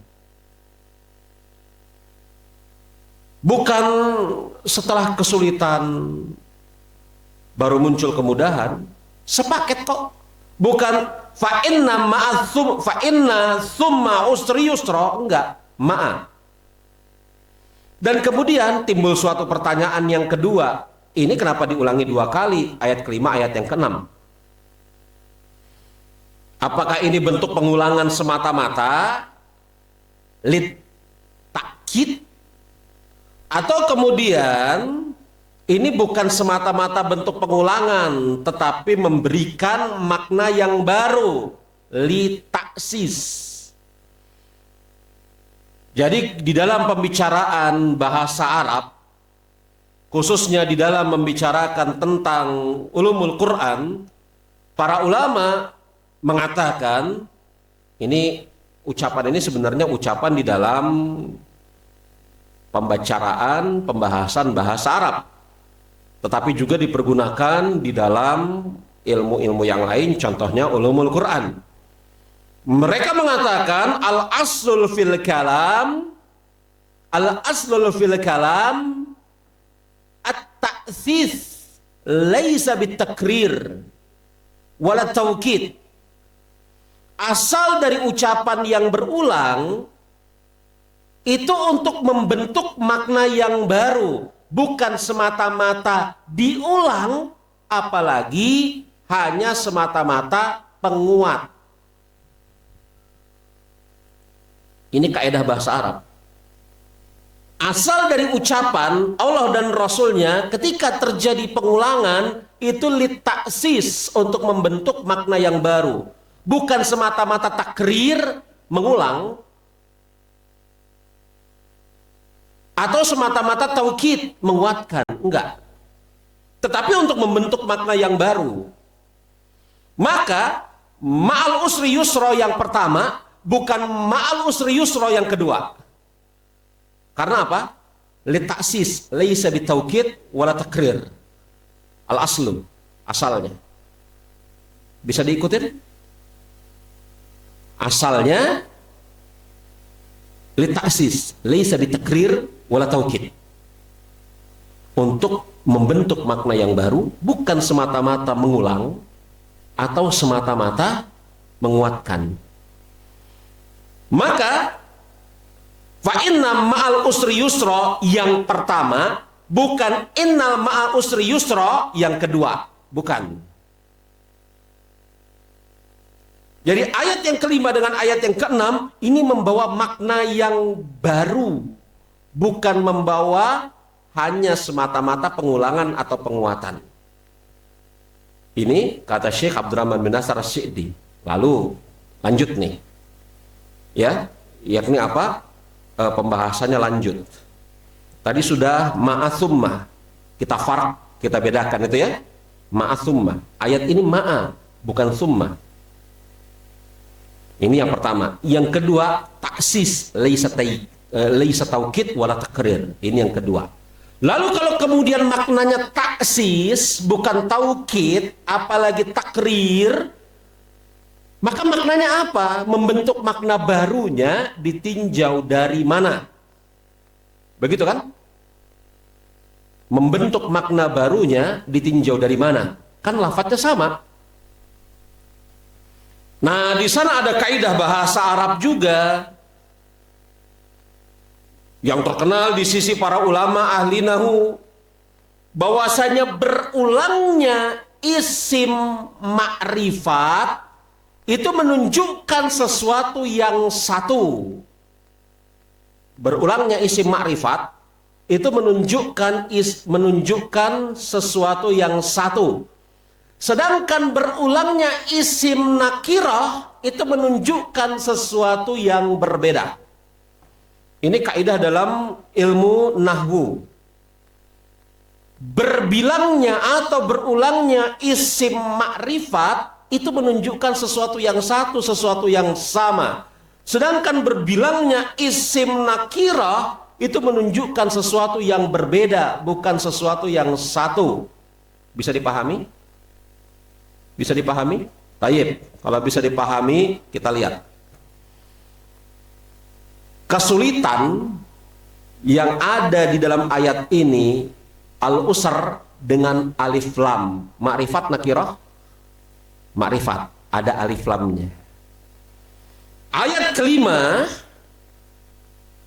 kesulitannya al-usr ada alif lam. Ayat keenam, kesulitannya al-usr ada alif lam. Maka ada dua al-usr di sini. Dua-duanya makrifat. Itu menunjukkan kesulitannya kesulitan yang sama, satu. Betul? Sedangkan kemudahannya yang disebut di dalam ayat ini, yusra, itu datang dalam isim nakirah. Pada ayat yang kelima yusra nakirah, pada ayat yang keenam yusra nakirah. Berarti kemudahannya bukan satu, tetapi berbilang. Karena makrifat maklum satu, sedangkan nakirah bukan satu. Artinya setiap satu kesulitan bersamaan dengan itu ada banyak kemudahan. Itu final ucapan Syekh Abdurrahman bin Nasr As-Sa'di kalau kita ringkas ketika beliau menafsirkan ayat ini. Bersama satu kesulitan datang berbagai macam kemudahan. Bukan bersama satu kesulitan, bukan karena sesungguhnya setelah satu kesulitan, kemudian datang satu kemudahan. Dan setelah itu datang kesulitan yang lain, datang satu kemudahan yang lain. Kalau ini satu sama. Skornya, betul? Satu kesulitan, satu kemudahan. Satu kesulitan, satu kemudahan. Lagian kemudahannya datang setelah kesulitan. Kalau ini tidak. Bersama satu kesulitan, maka akan datang berbagai macam kemudahan. Silahkan antum lihat tafsir Syekh Abdurrahman bin Nasr As-Sa'di ketika menafsirkan ayat ini dalam tafsir beliau Taisir Karimur Rahman di juz yang ke-30. Kalau dalam terjemahan itu juz yang ke-8. Ya, juz yang ke-8.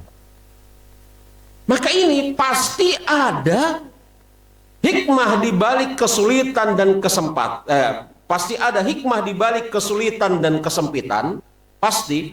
Dan bersamaan dengan kesulitan, maka di sana datang berbagai macam kemudahan. Datang berbagai macam kemudahan.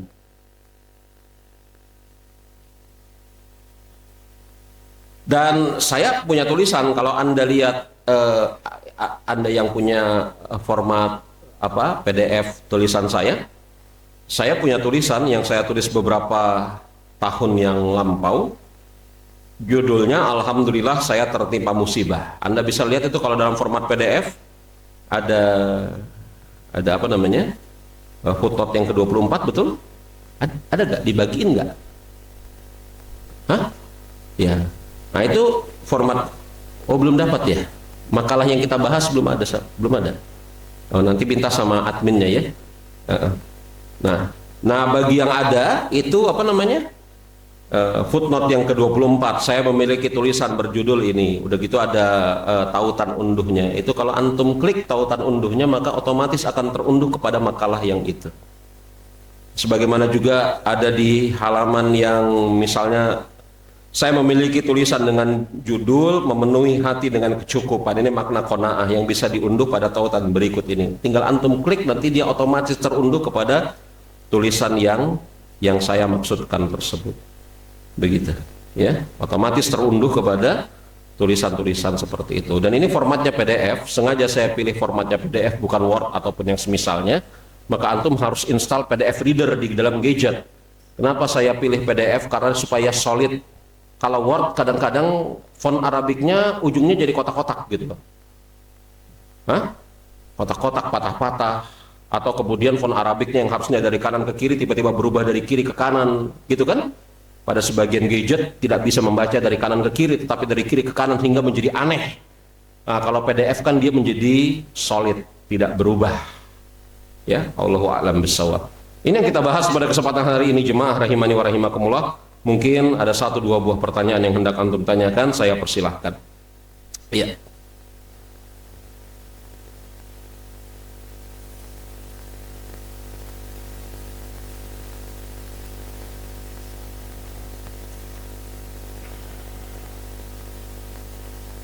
Ada yang pertanyaan langsung terlebih dahulu? Atau langsung ini kita jawab? Iya. Waalaikumsalam warahmatullahi wabarakatuh.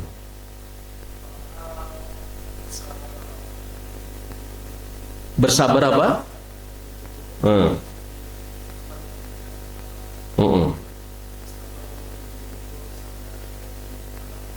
Sampai akhir?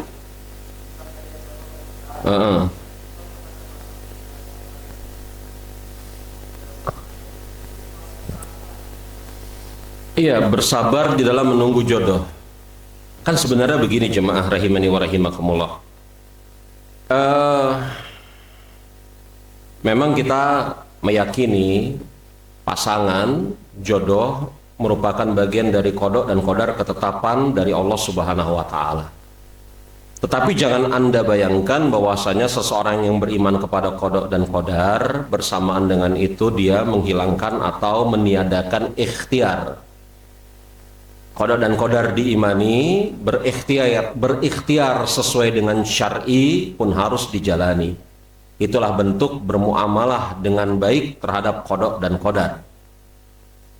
Ahlus sunnah wal jamaah itu bukan jabariyah dan juga bukan qadariyah. Kaum jabariyah itu sampai kepada tingkatan yang ekstrim dalam keadaan beriman kepada qada dan qadar, dan mereka pada hakikatnya tidak beriman dengan qada dan qadar yang benar. Enggak. Tetapi sampai kepada tingkatan yang sangat ekstrim sehingga kemudian menafikan ikhtiar, sambil mengatakan kalau segala sesuatu telah Allah takdirkan, nggak ngapa-ngapain kan pasti menjadi milik kita. Dan itu salah.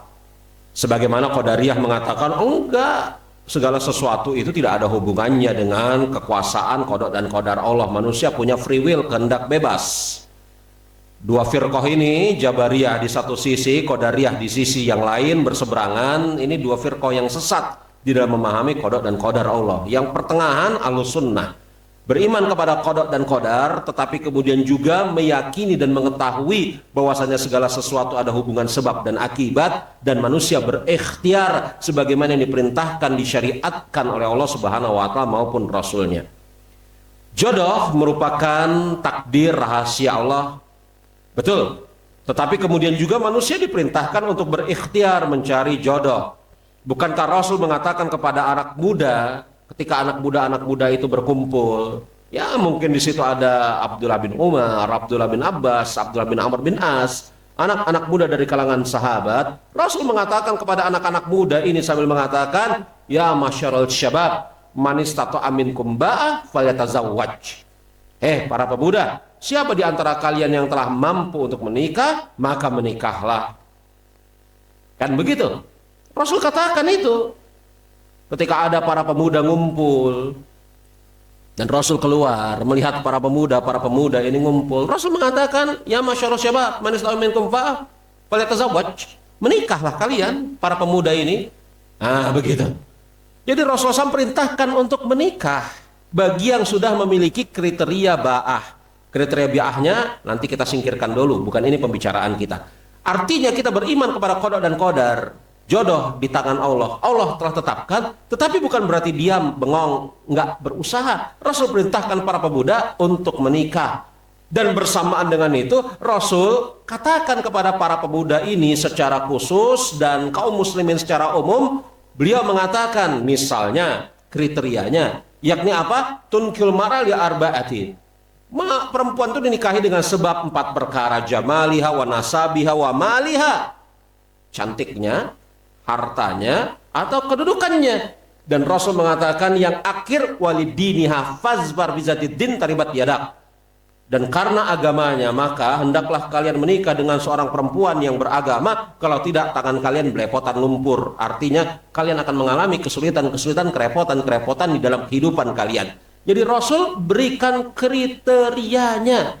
Jadi kalau seorang pemuda telah mencapai derajat dan kriteria ba'ah, dia ketemu perempuan yang model kayak gini, ya dijalani, digas, menikah, dipinang, betul? Jangan sampai kemudian para pemudanya ragu-ragu, malah kemudian aba-abanya yang maju duluan, bapak-bapaknya, gitu kan? Maka semakinlah para pemuda kehilangan kans untuk menikah karena kemudian apa? Bapak-bapaknya yang kemudian meminang lagi.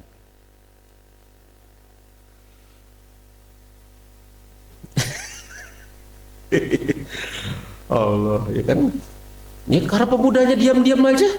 Kenapa enggak bapak-bapaknya yang maju ya Pak ya? Ya? Enggak ya? Ada lagi jawabannya, begitu ya? Iya, jadi betul. Jodoh takdir Allah Subhanahu wa Ta'ala, tapi di sana ada ikhtiar, di sana ada kriteria, di sana ada ini, di sana ada itu. Begitu. Baik.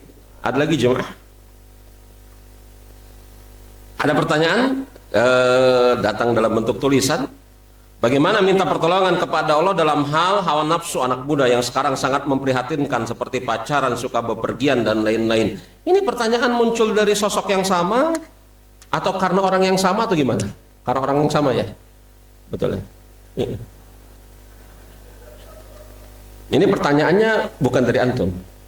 Bukan ya? Tapi untuk sosok yang sama.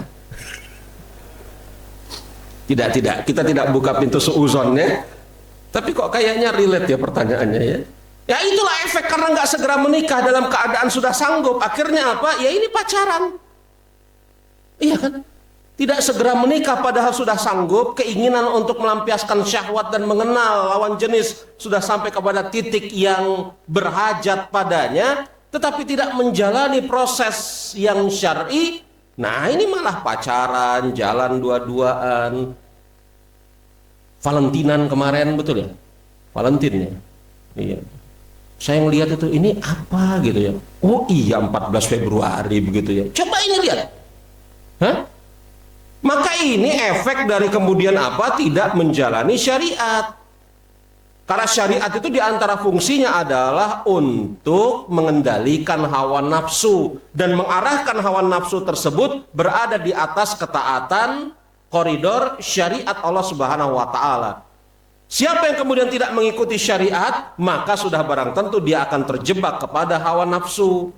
Maka kalau kemudian obat yang paling mujarab atas orang-orang yang telah sampai kepada derajat jatuh cinta seperti ini apa? Kata Rasul dalam hadis yang dikatakan doif oleh sebagian ulama, walaupun sebagian ulama contohnya Imam Ibnul Qayyim dalam Raudatul Muhibbin mengatakan adalah hasan derajatnya, tidak ada obat bagi orang yang jatuh cinta kecuali menikah. Ya nikah. Obatnya begitu. Ya. Lagian kemudian Allah Subhanahu wa Ta'ala menyebutkan bahwasanya la taqrabu zina innahu kana fahisyatan wa sa'a sabila. Jangan dekati zina karena zina itu adalah seburuk-buruknya jalan dan membuka pintu-pintu keburukan. Nabi kita Nabi Muhammad alaihi salatu wasallam juga mengatakan bahwasanya janganlah berdua-duaan antara seorang laki-laki dengan seorang perempuan. Fa innaha salasu syaitan, karena yang ketiga dari dua orang itu adalah setan. Kan begitu. Jadi yakni apa? Kalau sudah sanggup anak-anak muda ini untuk menikah, ada kriteria ba'ah, ketemu jodoh yang memang secara syariat cocok, masuk, jalani. Minta restu kepada orang tua. Adapun masalah rezeki, ketidakmampuan sekarang, maka baik sangka kepada Allah, Allah Subhanahu wa Ta'ala akan bukakan pintu-pintu rizki. Banyak kok aba-aba ini yang tadinya selembar apa namanya? Selembar sapu tangan saja nggak punya, setelah menikah kemudian apa? Bisa punya sapu tangan, bisa punya handuk, bisa punya sarung, bisa punya macam-macam, betul. Kita merasakan kok. Coba tanya sama sebagian teman-teman Anda yang usianya sudah tua, yang sudah menikah sekian tahun. Dulu waktu belum menikah, itu selembar sapu tangan aja nggak ada, itu istilah saya. Sekarang bukan hanya sapu tangan, baju buat anak-anak juga ada. Ya, nah itu dia. Jadi jangan khawatirkan masalah rezeki bagi orang-orang yang hendak menempuh cara yang syar'i. Jangan khawatirkan masalah rezeki bagi orang-orang yang hendak menempuh cara yang syar'i. Ini yang model-modelnya kayak gini kan biasanya ketakutannya karena nanti misalnya gimana ngasih makan orang, anak orang. Loh, yang ngasih makan anak orang yakni dalam tanda kutip istri Anda itu bukan Anda, Allah Subhanahu wa Ta'ala. Setiap manusia itu terlahir dengan membawa rezekinya masing-masing. Selama ajalnya belum tiba, rezekinya pasti ada. Ketika kemudian perempuan ini telah sah statusnya menjadi istri Anda, bukan berarti dia akan bukan berarti dia memakan bagian rezeki Anda. Dia membawa rezeki masuk ke dalam rumah Anda. Cuman masalahnya Anda sebagai laki-laki diamanahin oleh Allah untuk mencari rezeki miliknya. Kan begitu? Setiap orang ini kan memiliki bagian rezekinya masing-masing. Kalau seorang perempuan menikah dengan seorang laki-laki, dan memang seharusnya seperti itu. Jangan laki-laki nikah sama laki-laki, perempuan nikah sama perempuan, na'udzubillah min zalik. Seorang perempuan nikah dengan seorang laki-laki, maka tidaklah perempuan ini memakan bagian jatah rezekinya laki-laki tersebut, suaminya enggak. Bahkan dia masuk ke dalam rumah sang suami membawa rizkinya. Tetapi karena perempuan tidak disyariatkan untuk mencari nafkah, yang disyariatkan mencari nafkah adalah suaminya, maka suaminya lah yang mencari bagian rizki istrinya. Saya punya tulisan judulnya Ajal dan Rezeki. Anda bisa lihat di googling aja, ada kok tulisan saya Ajal dan Rezeki dalam format PDF. Silahkan. Bahwasanya kita semua punya bagian rizki yang Allah Subhanahu wa Ta'ala telah tetapkan untuk kita. Maka hilangkan kekhawatiran-kekhawatiran seperti ini, tempuh jalan syar'i, baik sangka Allah akan berikan jalan yang terbaik bagi orang-orang yang berjalan di atas syariat Allah Subhanahu wa Ta'ala. Kita tutup dengan mengucapkan subhanakallahumma wa bihamdika asyhadu an la ilaha illa anta astaghfiruka wa atubu ilaik wa akhir da'wana alhamdulillahirabbil alamin. Assalamualaikum warahmatullahi wabarakatuh.